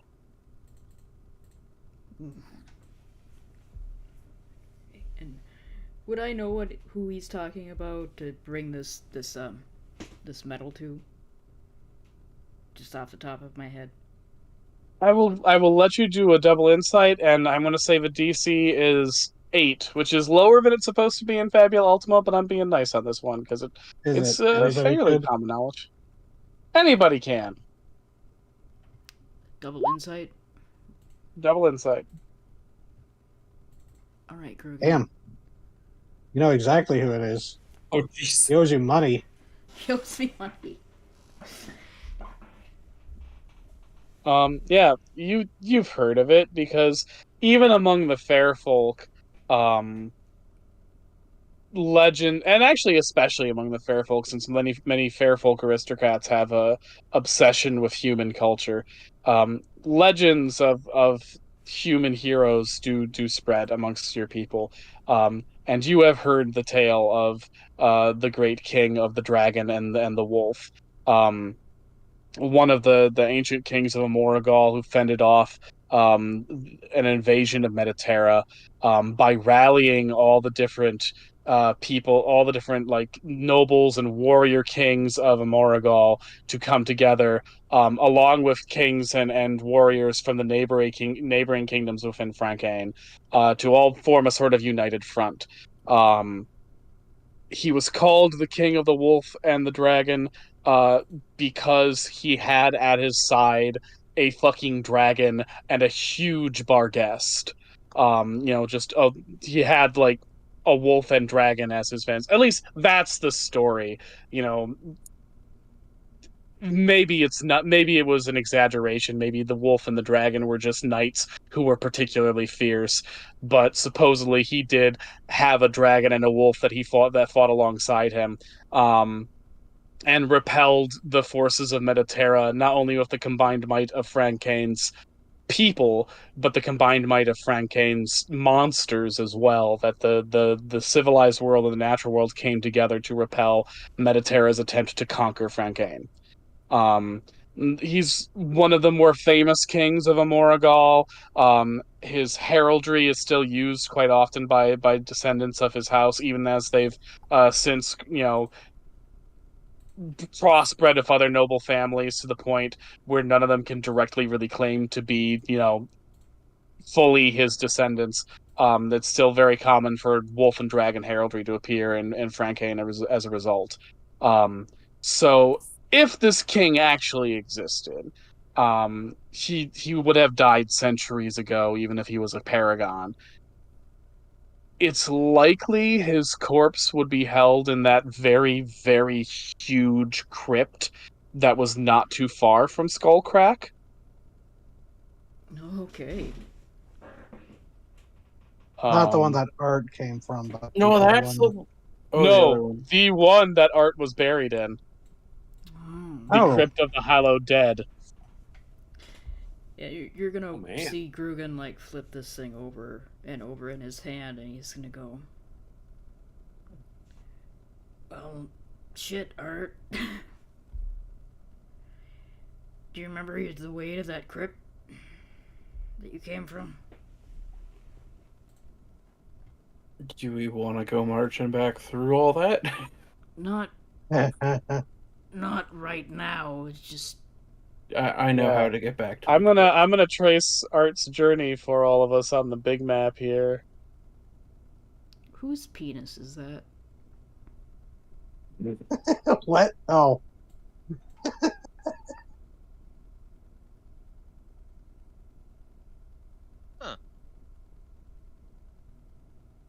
This is where we are now, and this is where Art came from. Hmm. Well, we'll have to go back there eventually. Oh, that's not even taking. We went from Relicon to Melonbury and then Javour. Oh yeah, that's right. I've forgotten Melonbury was on there. So yeah, you know, I mean, we're gonna be I coming. mean, We're gonna be coming around this way eventually, and we'll. yeah, get our there. goal is to eventually sort of, I think, probably, go hereabouts or maybe go.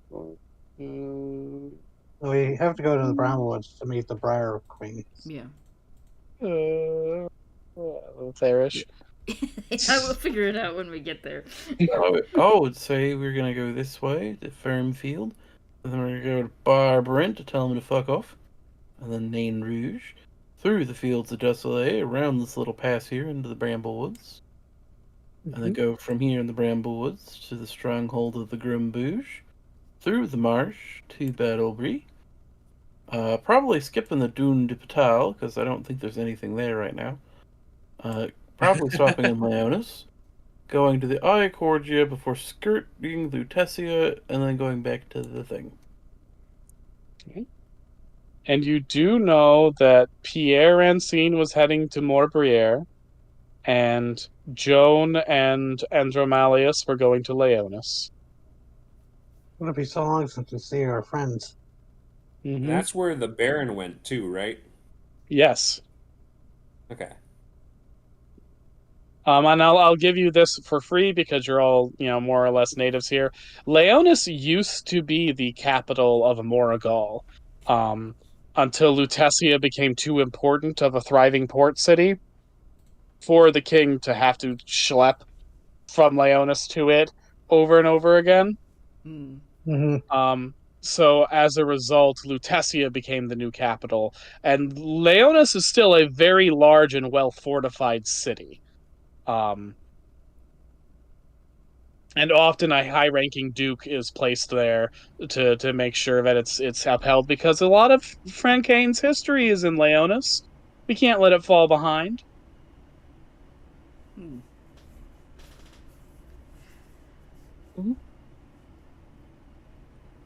Just.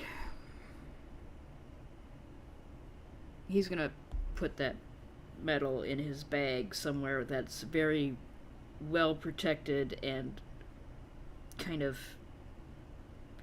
hard to see if you're just rifling through casually. Mm-hmm. Just keep that safe until we get back to there. Because I have a feeling that losing it is going to be very bad. Yeah.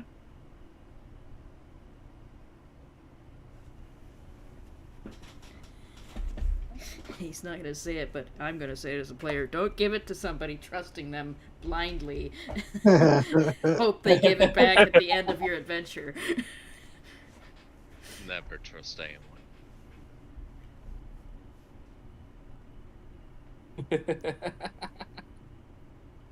Just saying. Yeah, is this our first MacGuffin we've collected?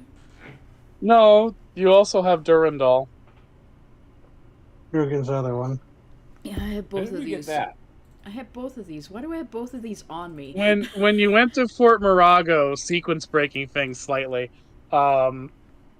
you met a goblin there with who was more humanoid than goblins already normally are. Oh yeah. And wearing armor that Wall of Goblin make was made in a very human style, and specifically in a very colorful style of like an aristocrat. And she had been sent to bring the sword to the Grumboog, but didn't want to leave Fort Morago for fear of the fort possibly falling, and so gave you guys the sword since you're heading there anyway. And she didn't quite remember the sword's name and guessed its name was Durandal. Yeah. Okay, now this sounds familiar. It's been a while.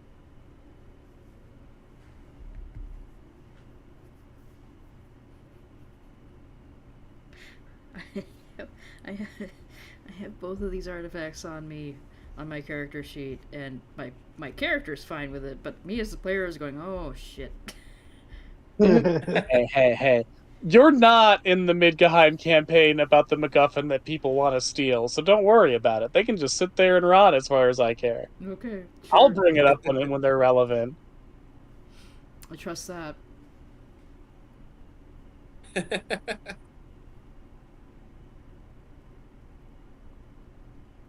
Anyway.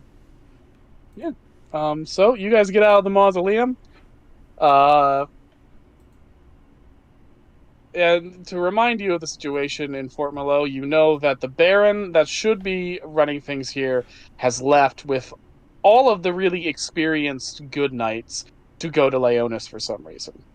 And that there is a mercenary band here with some familiar sounding names, called the Small Feet Heroes. One of which has the last name Baker.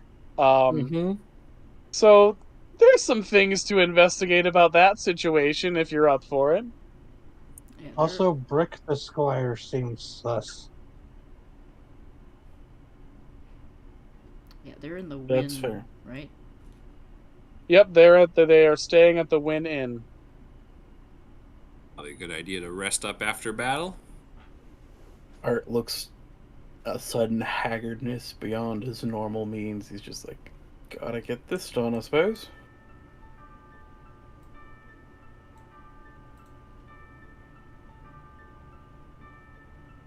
All right, you guys go back to the inn. As you enter, people notice that you all look beat up, and some of the lower rank soldiers out hanging out there say, what's the state of you, bandits? Do you need us to go fight some bandits? No, had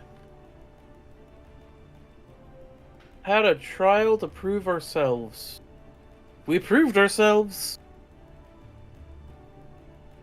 Oh, yeah, we're not allowed to do hazing anymore.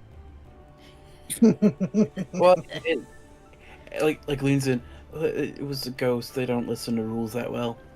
And like pats him on the shoulder. We took care of it. Oh, I was hazed by a ghost once. I think that's Very just nice. called being haunted. It hit me with paddles. Oh yeah, no, that's a haunted hazing. You got a weird Eventually ghost, is what I'm thinking. Then we kissed for about 5 minutes. I was blindfolded.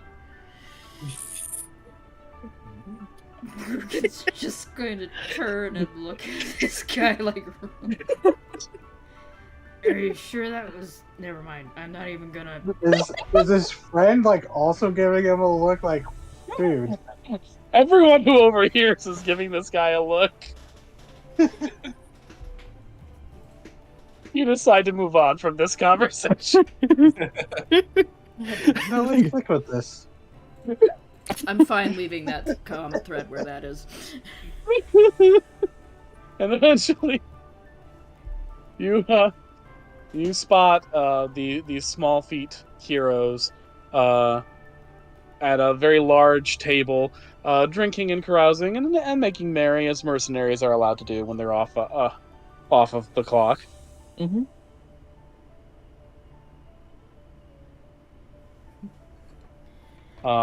John Lionheart, most of them have taken off their armor, or at least a significant chunk of it, so they can enjoy themselves in a tavern. You see John Lionheart for the first time. He's a dark-skinned man with sort of blazing orange hair, like very bright orange hair, and flat and orange eyes. And he smiles at you all and waves for you to come over. Harriet Guilford is a woman who has she's pretty, but there's a sort of feral quality to her. Her hair has lots of cowlicks, and just overall you just sort of get a wild sort of energy as she looks at you. There's a way that her eyes flash that reminds you almost of a wolf or a lynx. Leaf, the Germanorian guy, has a very pink, round face with a huge, bushy red mustache. While Hamish McDuff is he's a dark-haired, Irish-looking sort of fella, freckles, green eyes, a big boisterous laugh. Brick is still wearing all of his armor and livery, and sitting in the most discreet corner of the table, as if trying not to be noticed. Morgan Baker, the daughter of Art. Well, Art, what did your wife look like in life? I don't know, GM. What did the wife look like in real life? We've never talked about that. Well, I'm allowing you to make up a description, but if you don't, I'm going to default to a sexy dark sorceress sort of look. That's perfectly fine. All right. Since I headcanon this as kind of like Columbo's wife, Mm-hmm. you could go ahead and Kate Mulgrew. Kate Mulgrew it. Yeah, and You know here's what? the That thing. works. I'm also visualizing something very akin to Morrigan, whose mother is Kate Mulgrew. Do it. Perfect. So yeah, if you combine the facial features of Morrigan from Dragon Age and Kate Mulgrew, that would be Morgan Baker, who's watching you very intensely with her slightly greenish yellow eyes.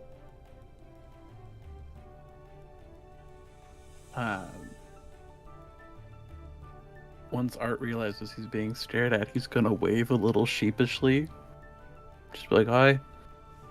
You feel a push from the back of your legs. Just You not. That's in character, by the way. Just like, no. Yeah. I'm not gonna go. There's 6 people there, and I don't know any of them. we literally know all of them. They introduced themselves to us. We know their names. We don't know them. Friends, you seem a bit beat up. Go ahead, have a seat at our table. Yeah, sure. Duck just does that look of just gesturing to them well, No, Art's taking the opportunity of, cool, I can walk into this conversation now. Duck You need to be sighs and invited. Are looks- you sure you're not a vampire? Yeah, Duck just Art- sighs and looks to whoever's next and is just like, what? Is this a Bertouch rules thing or something? Don't ask me. I don't know. And Grugan is I mean- circling the table, looking to see which chair is the sturdiest. Might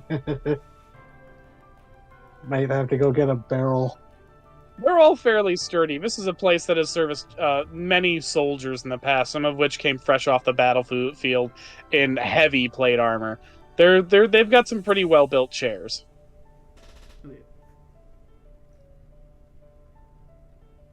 So you sit down, and immediately Leaf and Hamish start spreading out food for you. As you sit down, Brick, not as discreetly as he would probably wish, moves his chair so he's sitting next to Duck.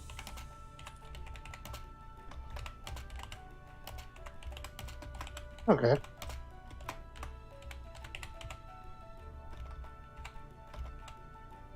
Okay.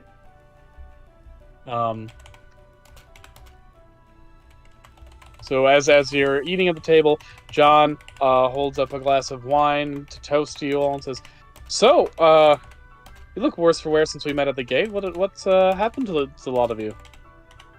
Undead. Mausoleum. Trial. Nice punch, actually. It was a trial of proving worth. Right pain in the arse.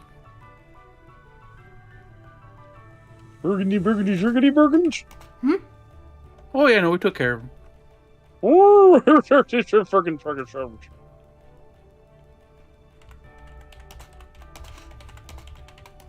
I'm trying to find the words to give DZ context, so Grugan sits down awkwardly. To be fair there, you're the one who kind of taunted all those phantoms.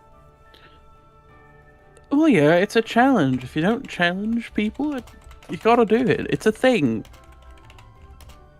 And like, Harriet. and you know me. You've been traveling with me for a couple of weeks. Harriet How did the turns. attacks taste? You know, I didn't get hit by anything. Same. Except my Harriet bad luck. Harriet turns to John and is like, "There were undead in the mausoleum? How did we not know that?" I think Well, I they mean- just came back to life, like I literally think 5 it's something minutes to do ago. with me. Yeah. Proximity alert thing, kind of a dealio. Were these ghosts, or were they like resurrected people? Like, was this Phantoms, necromancy I or think, just sure. haunting? Art just points to himself. All right, yeah, all right. These are more like spectrally ectoplasmic than physical ectoplasmic. Like, Wait, Art- Harry, Yeah. Go ahead. Harry, I think we need to recruit some actual locals into our little guild here, so that way we can have a bit more knowledge of what's going on with all the dead people rising. Oh, right. I can get you a little bit on that from what I've picked up from my travels in the last couple of weeks. I've been awake, I think. So there's a fated thing. Morgan stares at you very intensely as you continue to speak authoritatively. Oh, Continue. if Arthur could sweat, you could see the sweat building up on it. It's like, I don't like being under this gaze. Why is it like I've upset my wife, but it's my granddaughter? So, from what I was able to determine, is that there is a local legend, not so much legend, we kind of got, like, points to Grugan and the coin, it's like, we got proof now, that in Morgul's time of greatest need, its hallowed warriors will rise again under the banner of those who are, I guess, are worthy of doing it. And there's a hallowed crypt all the way down at the south and a little bit west of what's that one city? Leonis? Leonis. Well, it's yeah. across the river from Leonis. It's by a circle of druid stones. The crypt of the hallowed dead. Yes, that's where I woke up at. Very confused. And then you kind of piecing it together. You went to Skull Crack. It's not around anymore. Yeah, I went to Skullcrack, and we're not talking about Skullcrack. You We don't talk about skull crack, crack, crack. And I've been kind of on this mission of letting people know and trying to actually work up and get people involved in stopping this stupid fucking goblin war. Because there are pointless battles of war that sacrifice people's lives and ruin other people's lives because they lose their loved ones due to the rich machinations of those above, with no thoughts and feelings of the people back home. I think that's the point where he stares back at his granddaughter like, and I think that covers the gist in some of it. She watches you very closely.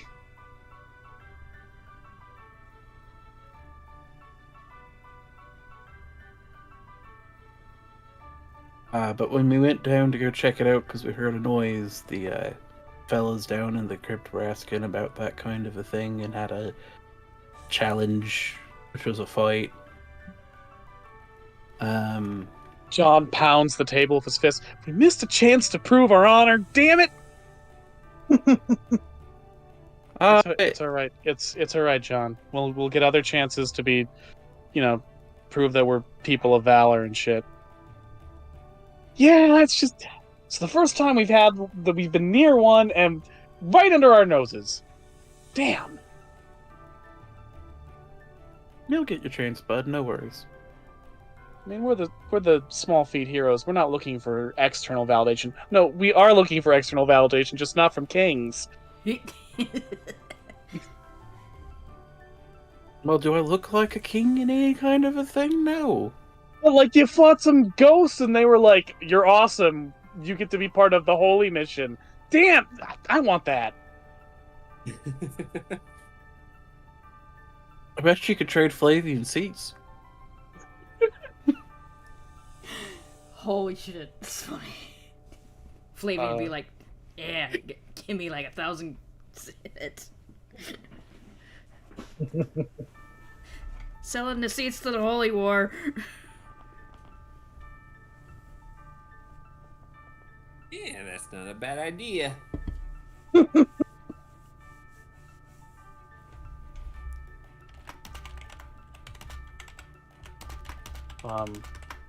The squire whispers to Duck. Hey.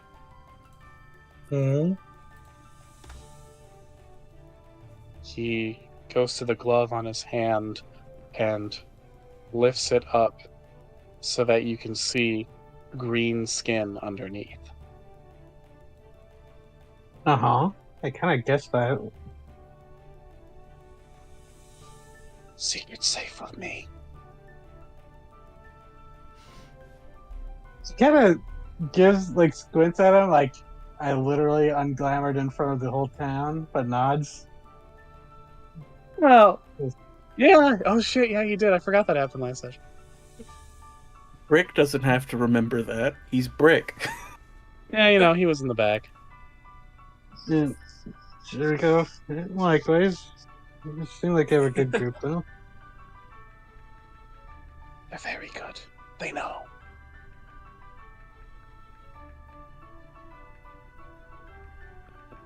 They're helping me hide.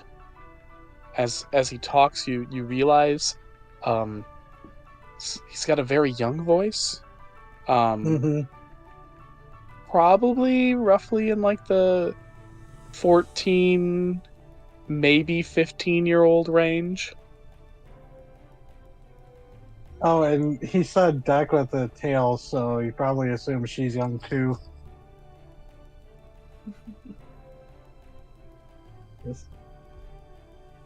I mean, seemed like a good group for it. You, although, kind of glances around on the back, he goes, to be honest, Merlot's probably going to be at the forefront of, whole army coming. Good. I can avenge my family then. Ah.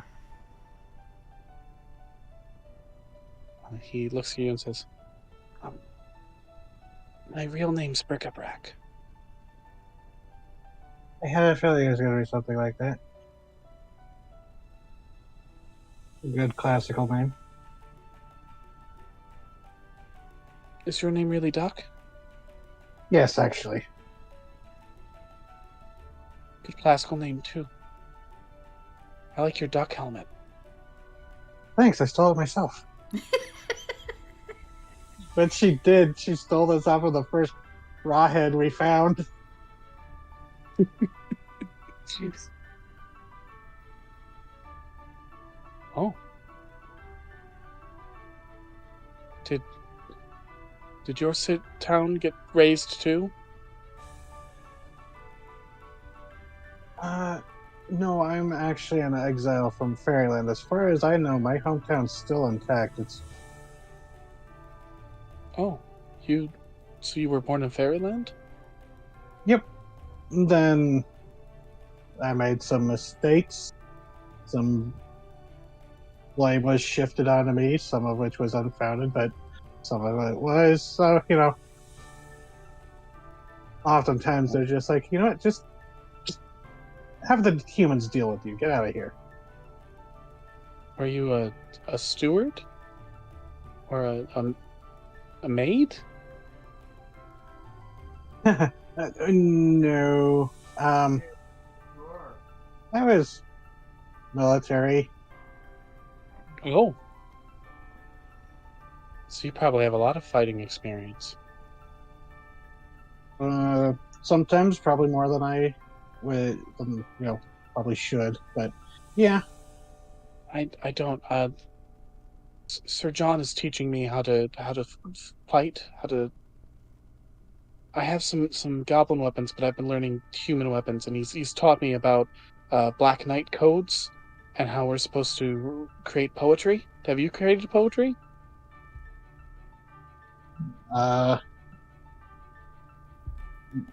no. I don't really follow the Dark Knight kind of code. Oh.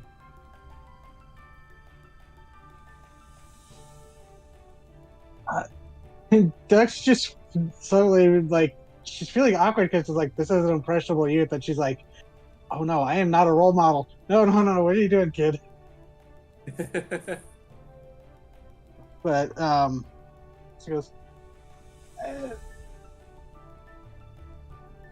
yeah. Or what was the last thing he said? Well, I know you haven't written poetry, but and he reaches into his pocket and he pulls out a long roll of parchment.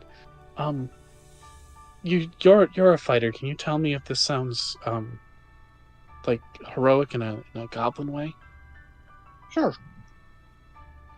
Okay.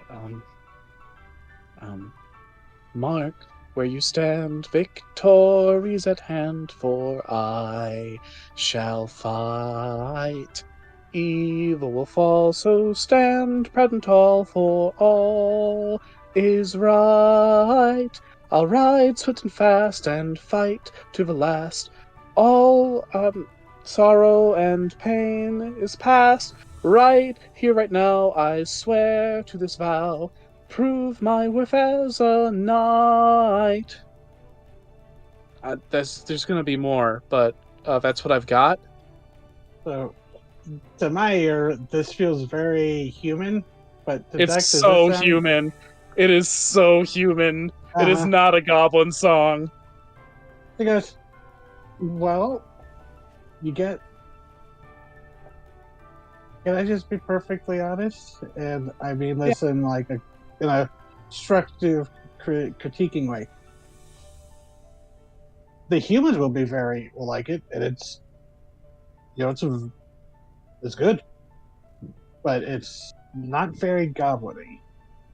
Oh. And Okay. Duck is just, well, I'm going, oh, wait.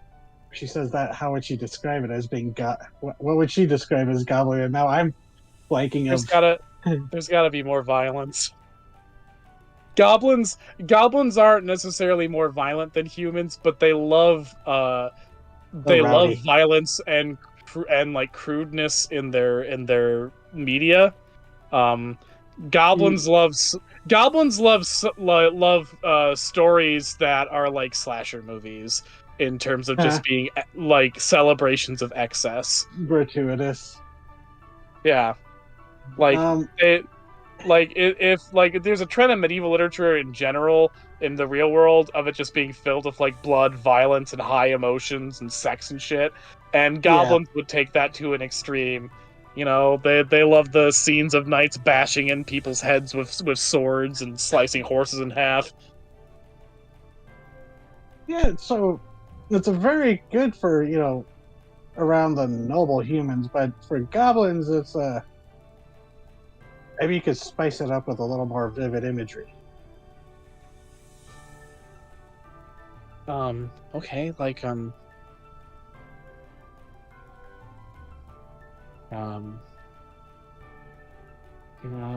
by blood and bone, I swear I'll fight. Is that good? To start, so the hop in the right direction. God, sorry, I'm having trouble with this myself. That's alright. You don't have to actually like write a poem for me. You don't actually have to do that. Yeah, You can Duck just would say that you try, help. try to give her best help because, yeah, she was a spy and a military girl. Poetry wasn't exactly her thing. She might know some like barroom songs, but that's probably the extent. So you help him out a bit, and ultimately he still does make a song that's very goody two shoes and kind of pure, but there's just a slight edge to that last lyric. That is your influence. Now, the thing that will really help, you got to get, I'll be interested to see what you make when you mix human and goblin, traits. But I would recommend maybe hanging out with more goblins and fairy folk, or, fair folk. Yeah. I mean, I'd like to, but Getting the chance, of course. the squire, you can feel the like 50-yard stare, even with the squire's face obscured by the helmet.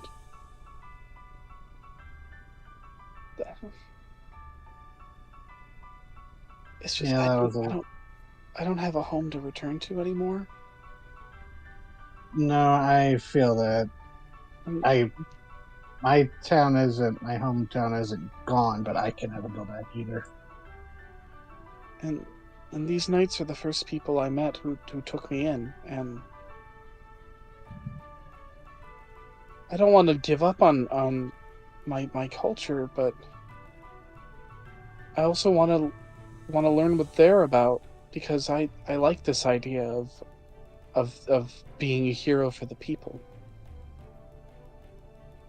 of traveling around and helping people who are in need. They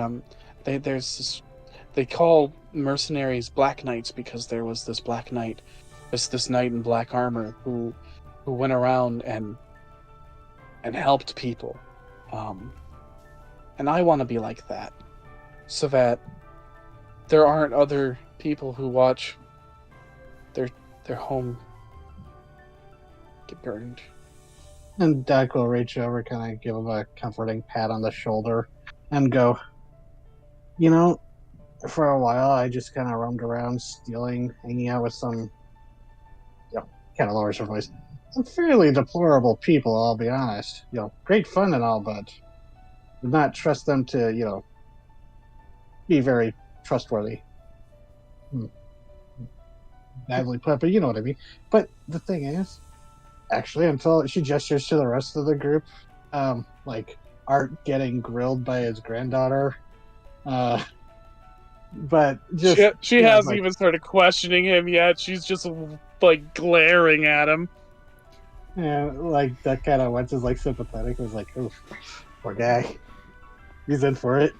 But Deck would just be like, I didn't really get the whole roaming around doing good until hanging around these folk, because Skullcrack got burned by the other Breton. We helped everyone get out of town, but still, and you know, what? And she kind of gets this grin. She goes, "You know who you should talk to? You probably won't even like realize it, but you know who I know? That's a big, dark armor, goes around helping people at every chance he gets." Points to Grugan. He's probably the best example of a Dark Knight orc I've ever met. That's right, he was an orc. I just see a twink. I know, it's so funny when people when he accidentally shoulder checks people because they think he's skinnier than he is. Okay. It's a canon term in your Midgheim now, or no? It's a goblin term.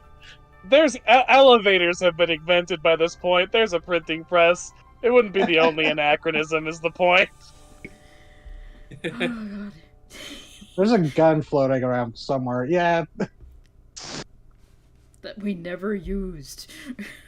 The term twink comes from the story, of course, of Ganymede, the young, attractive, thin man that Zeus romanced and then turned into a constellation.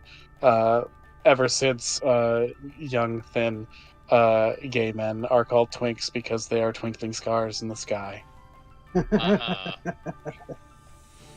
Good cover. I like that.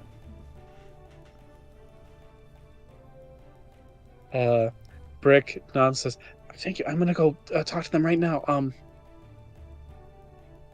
Yeah, just Nice. It's nice meeting another goblin my age. And then he goes to sit next to Grugan. that gets that face like, oh, she was worried that's what he was thinking. But when he goes over, Grugan, if you look over at Duck, she has a sympathetic but not quite look. It's just like, well, good luck. He's thinking, "Oh God, what did you do?" But he'll greet the kid as they sit down. "Hello there." Oh, real quick though, Duck will just kind of lean over to Monsieur. It's like, do I seem like a kid? Yeah, it's the height. Oh. Duck takes a long drink. It's the what? The knife? It's the height. The She height. said it's the height. Right? And Duck's just takes a long drink of whatever flagon of alcohol she has. It's pretty good. It's pretty good mead. Oh my god. Grugan the Square says, so, as a human, I'm interested in your orc ways of fighting. Grugan's gonna take a long look at the kid and look up over his head at Duck.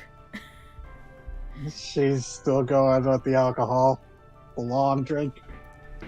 And he'll cut his eyes back to who he's pretty sure is a goblinoid of some sort, the fairy folk. But he'll buy into the story and go, "Well, in what way exactly? You want me to teach you how to use my weapons, or do you want me to show you the difference between a human weapon and a goblin or orc weapon?" Yeah, actually, do you have experience with, and he brings out a very, very odd, sort of, it's not quite an axe. Here, I'll show you some unrelated character art that has this weapon in it. Unrelated, yeah. Yeah. It's sort of an axe, but there's all these weird prongs to it. And it looks like it's designed so that the hand is actually hidden by the blade. Okay. Oh, kind of. Yeah, I thought I recognized him. It's a weapon of goblin make. I was trained in goblin weapons in the last town, so I could use their stuff. Yeah. Yeah. He'll say, I got this from my human dad, who bought it. It's very clear this kid is not good at lying. Grugan's gonna, like, rub the space between his eyes briefly, and he's gonna lean over and go, you know, it's okay, you can, I know. Oh, okay. Yeah, okay. It's my dad's, I think. We're raised in pools. It's hard to know which one's your. But he was the one who was helping me when I got my legs. Okay. Yeah, I can show you how to use that. It's close enough to what I use anyway. Good. I'd like to be good with it. He'll actually stand up and go, would you like to go now? Yeah. Okay, and he'll lead him outside and find a space that's large enough, and Oh, there's plenty. It's a there are plenty of training grounds for soldiers here. he will also unglamour, so it's not really good to spar with somebody if you can't judge their body distance and shape. There, and the squire is not glamored. He's just wearing a lot of clothes that conceal the more incriminating elements of his physiology. Yeah, mine crams 8 feet of orc into a 5'6" twink. Yeah. Like a star in the sky. All right, and you two train.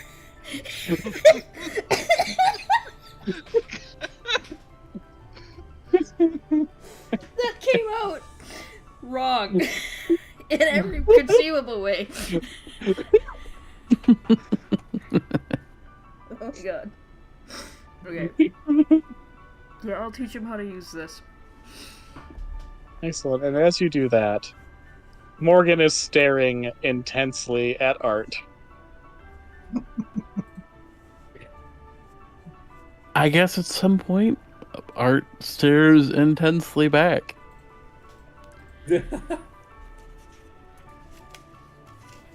Eye to socket. Yeah, because he's not glamored or anything. He's still proper skeleton. She looks at you. I got questions. I may have answers. I have questions. I have so many questions. Cool. Let's go upstairs, Gramps. He nods and leaves enough in it to cover the bar tab for a couple of rounds. She takes you upstairs to her room at the inn, and then looks you up and down. It's like, so you're Art Baker, Summerley. Yep. How'd you die? Through the pulls back some of the armor plating he has to show the still in the wound.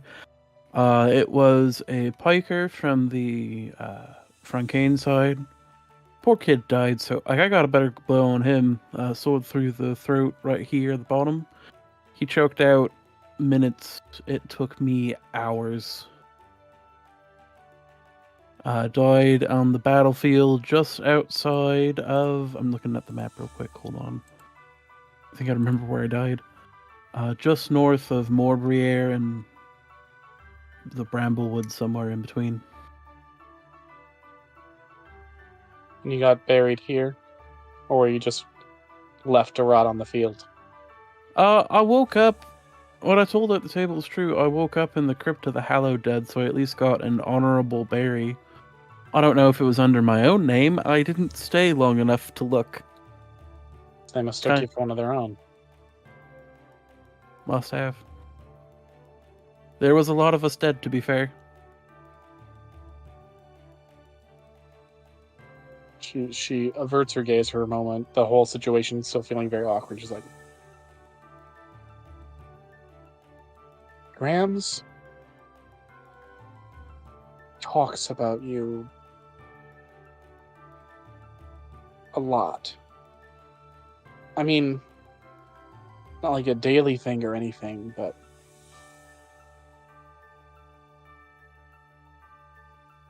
I think her biggest regret is that she didn't convince you to stay.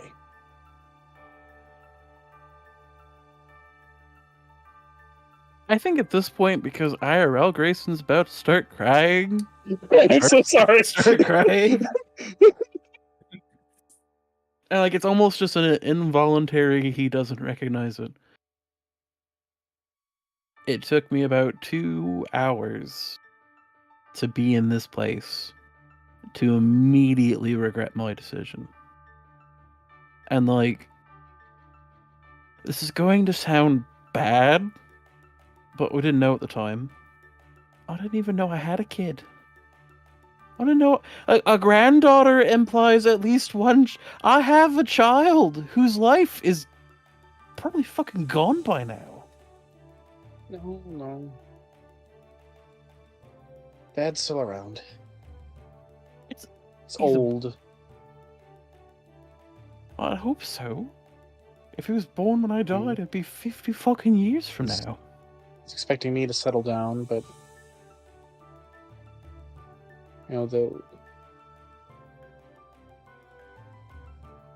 I'm in the middle of the family, so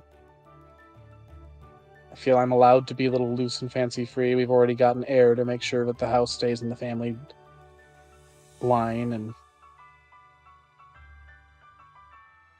Okay, so out of character, does that sound weird to Art, who was a carpenter? no, because like even if you're like a dirt poor peasant, you do kind of like need to make sure that you have a lineage to keep things within to keep your family afloat. You know, even for peasants, things like making sure you have heirs and making sure that you're marrying your children into good family situations is important. Mhm. Because while you're all serfs to the king and whatnot, Okay. you do still have some property or even just like a position within society that you need to maintain through lineage. Okay.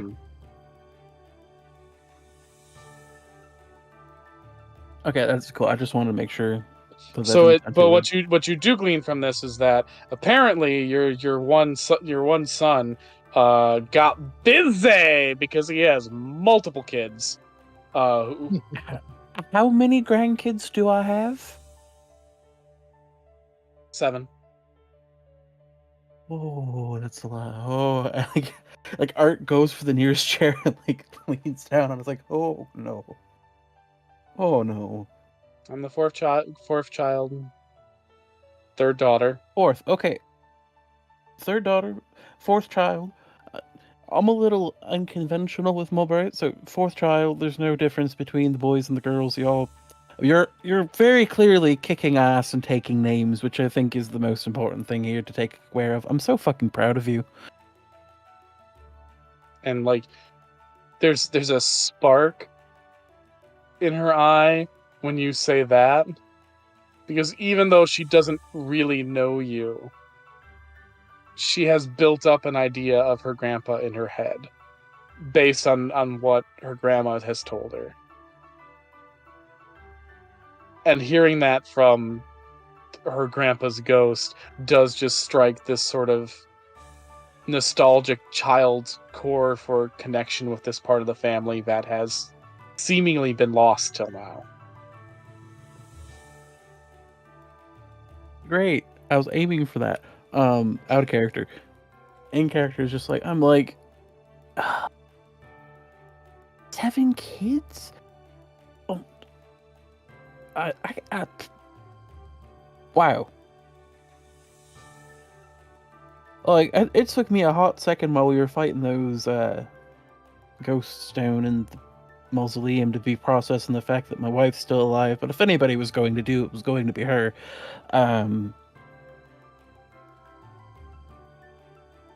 Bless your grandma. Fuck.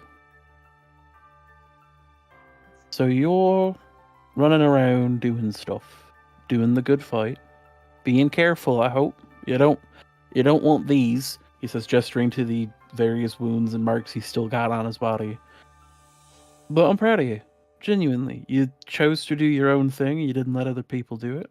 Don't know if your gram told you, but one of the big secrets is that I was the third child in the line, had an older brother and an older sister. And I decided, fuck it, I didn't want to do bacon. It had been the Baker family tradition for so long, and I said, fuck it, and I went to go learn carpentry. This is a little more advanced than carpentry, but I'm proud of you. Yeah.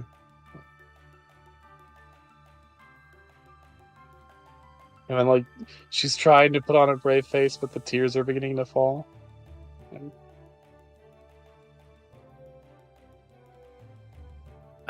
Right, I forget people the rotten Grams said you were really brave and a little dumb, but in a good way. A lot of time. She's being nice. In a charming way. She said you always went out to try and do what was right, even if it was dangerous, and even if you put yourself at risk, because that was the kind of person you were. And sometimes you made wrong calls, and a wrong call killed you, and that she wanted me to be smart, but I wanted to be brave too. Darling, look at me. You are in a literal another part of the world, fighting the good fight, making sure these people here are safe. There's nothing braver than that. You've left everything behind to go prove yourself. You're doing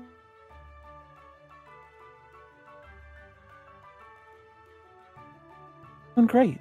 Trust me. Okay. And this is the point where he's going to ignore the fact he's a rotten skeleton, and it probably feels really gross, but it's a big old bear hug. She doesn't notice the gross part. She hugs you back.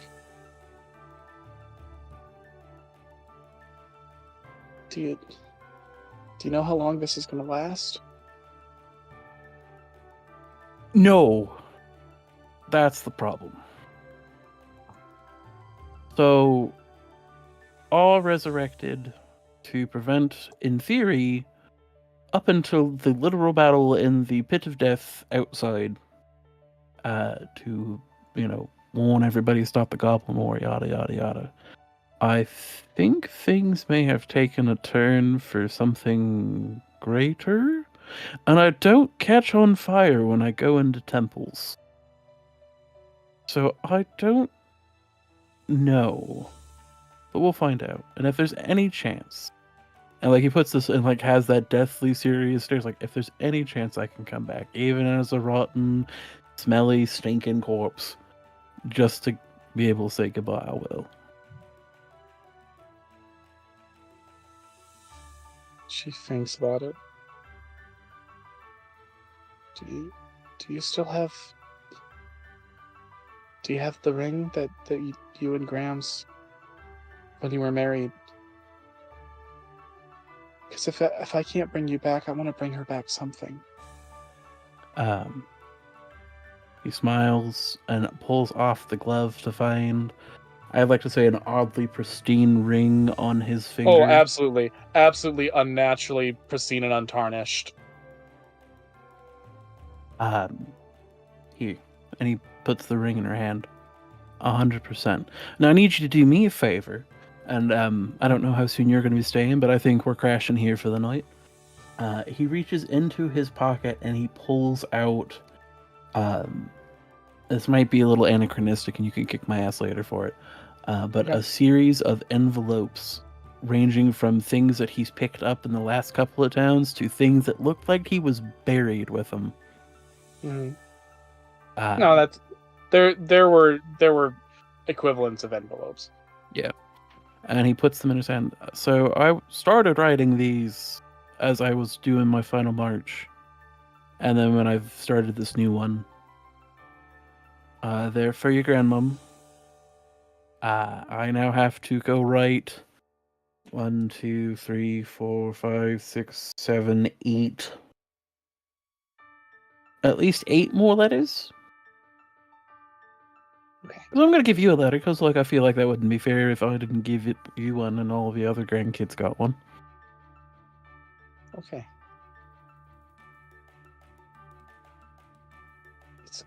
It's good to meet you, Gramps. It's been an absolute delight to meet you, darling. And I wish I could have been there. And if I ever hung over your heads, I'm so sorry. No. And Grams was sad, but also she still thinks of you. Really, she thinks of you a lot, and it's generally happy. I have literally not shut up about her the entire time I've been on this trip. It's become a bit of a running gag with my crew. I'm pretty sure Flavian, the human one, he wasn't even sure she was real. I can't Like, I don't like to think about it, especially because John likes to tease me about it, but she doesn't look as old as she is. The fact she's still alive. I think she might be immortal. Or like a wizard. It wouldn't surprise me, dear. And if that's the case, then she's someone who might live forever. And you're the one person she's loved. If there is any physical way or spiritual way on this entire world that I can make my way back to her and back to all of you, you know I'll do it in a heartbeat. Yeah. What I mean is that your death is painful, but you aren't a painful memory in our house. Does that make sense? Yeah, no, that makes sense. I've just missed so much. I missed every birth. You don't just have grandkids, you know, right? Oh dear God, so many more letters. How many more Yeah. letters? You have like 5 great grandkids at this point. What the fuck?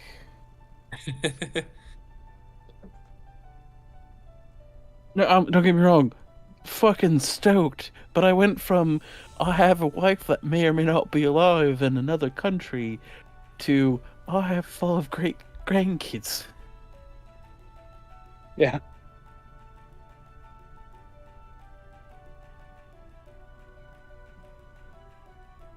Fucking hell. I'm really glad I got to meet you. And she hugs you again. Oh yeah, hugs Um, right back. What a tender, sweet scene. Flavian, how you do?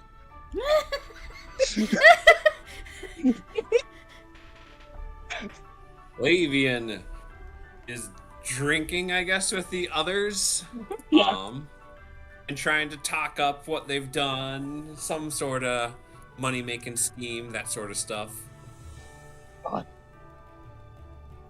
You have got to, like, get someone to write a ballad about this and take it to Celtic. You will make a killing. Aye, it's true. Says Hamish as he claps you on the back. You could just get a balladeer to sing this. Pay you half for the rights of the story. Make a mint. You must not have been listening to me enough. Only half? Come on, I'm taking at least 60%.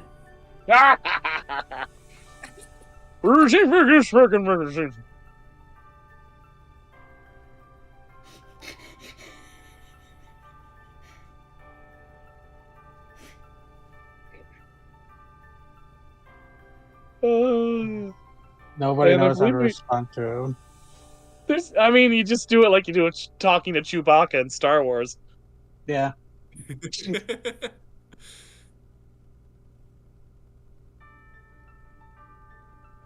Uh, But enough about me. Come on now. How have your feats been? Hopefully, you're selling yourselves a little short there with your name, right? well, so far, we're pretty accurate to it, right, Harriet? We've defeated a good number of bandits. We rescued she glances at John, who shakes his head. We rescued a lad from a burning village. You know, no dragon slaying. Not that we really feel the need to slay any dragons. No huge epic fights yet. Nothing to make a big ballad out of. But everyone's got to start somewhere. Yeah. The small feat hero creed is no feat too small. As long as it helps people, we'll do it. Well, hey, you know, even if you can't get something good enough, I can help you spice up the details a little bit, and we can get you some ballad deal as well. Ooh, I like the sound of that. Yeah, girl, Harriet, right? Yes. Yeah. What's with that animal thing on your armor, anyway? Oh, well, Guilford family crest used to just be a wolf, but a couple hundred years ago we changed it to the sort of fantastical monster.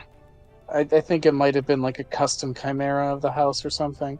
But it's dear to the family. One of my ancestors, Edmund Guilford, was the first to have it as a crest. It's specific to our house.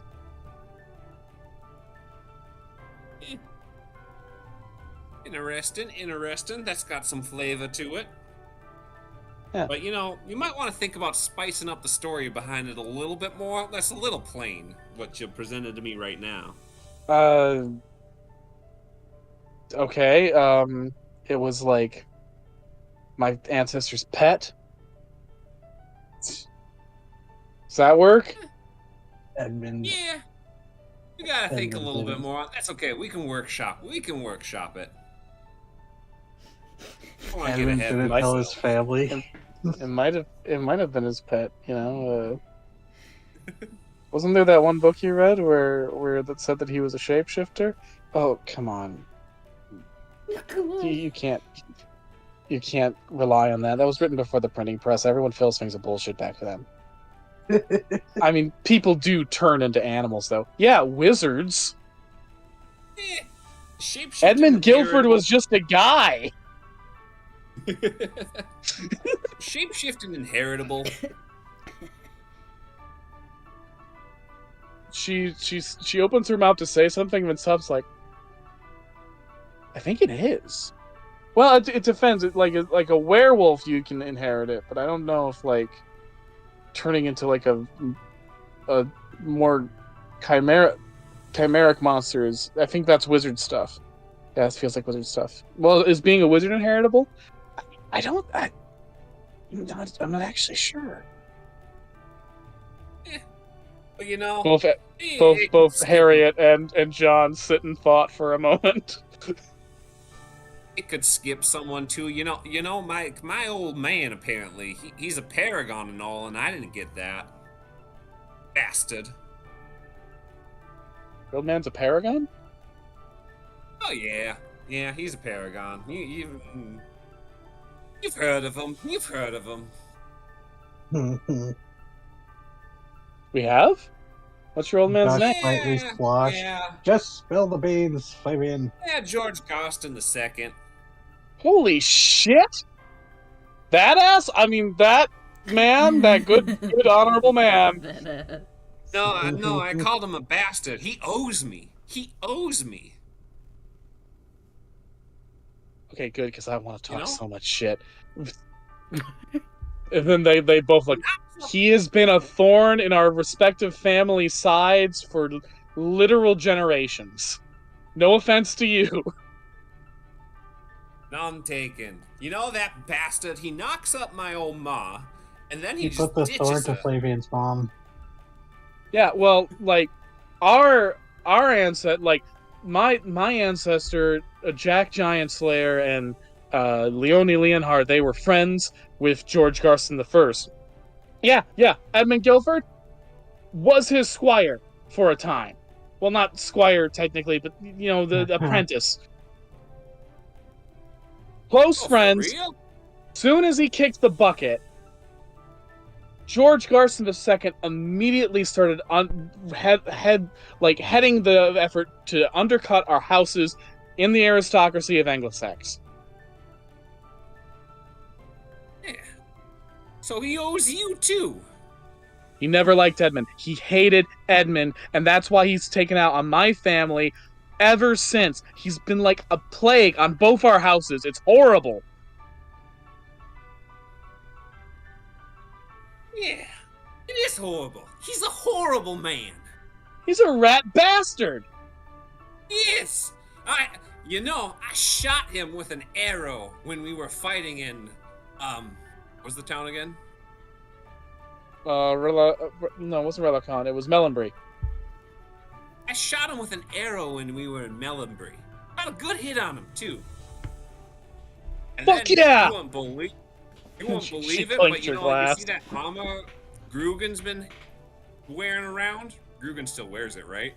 I gave it to I just stripped it off of him and then gave it immediately to Monsieur. Monsieur. and he's got it. And in it's his- being, Okay. well, it's being altered by Fort Morago. Oh yeah. Yeah, we even took armor from him last time. Oh, I think you have his shield though. I think Monsieur still has the shield though. Oh yeah, probably. Oh yeah, and that shield Monsieur has, we took it from him too. So I got, like 0.1% of what he owes me.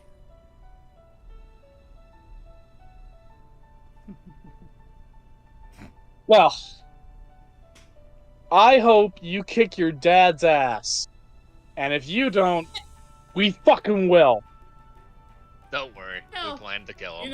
I think I should probably leave the ash kicking to like Monsieur and Grugan. Alright, wait. I've got an idea. You have them rough him up, and then when he's on the ground, you kick his ass.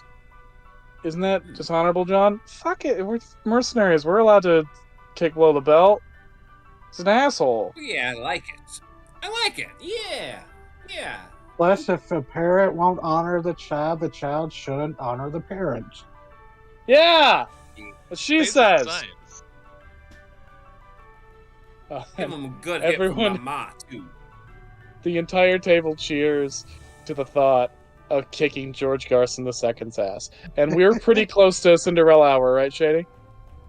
Oh, we're past it. Okay, then that's it for this session of No Small Feat. We'll begin next session with an interlude, and then find that mysterious goblin village next to Merlot.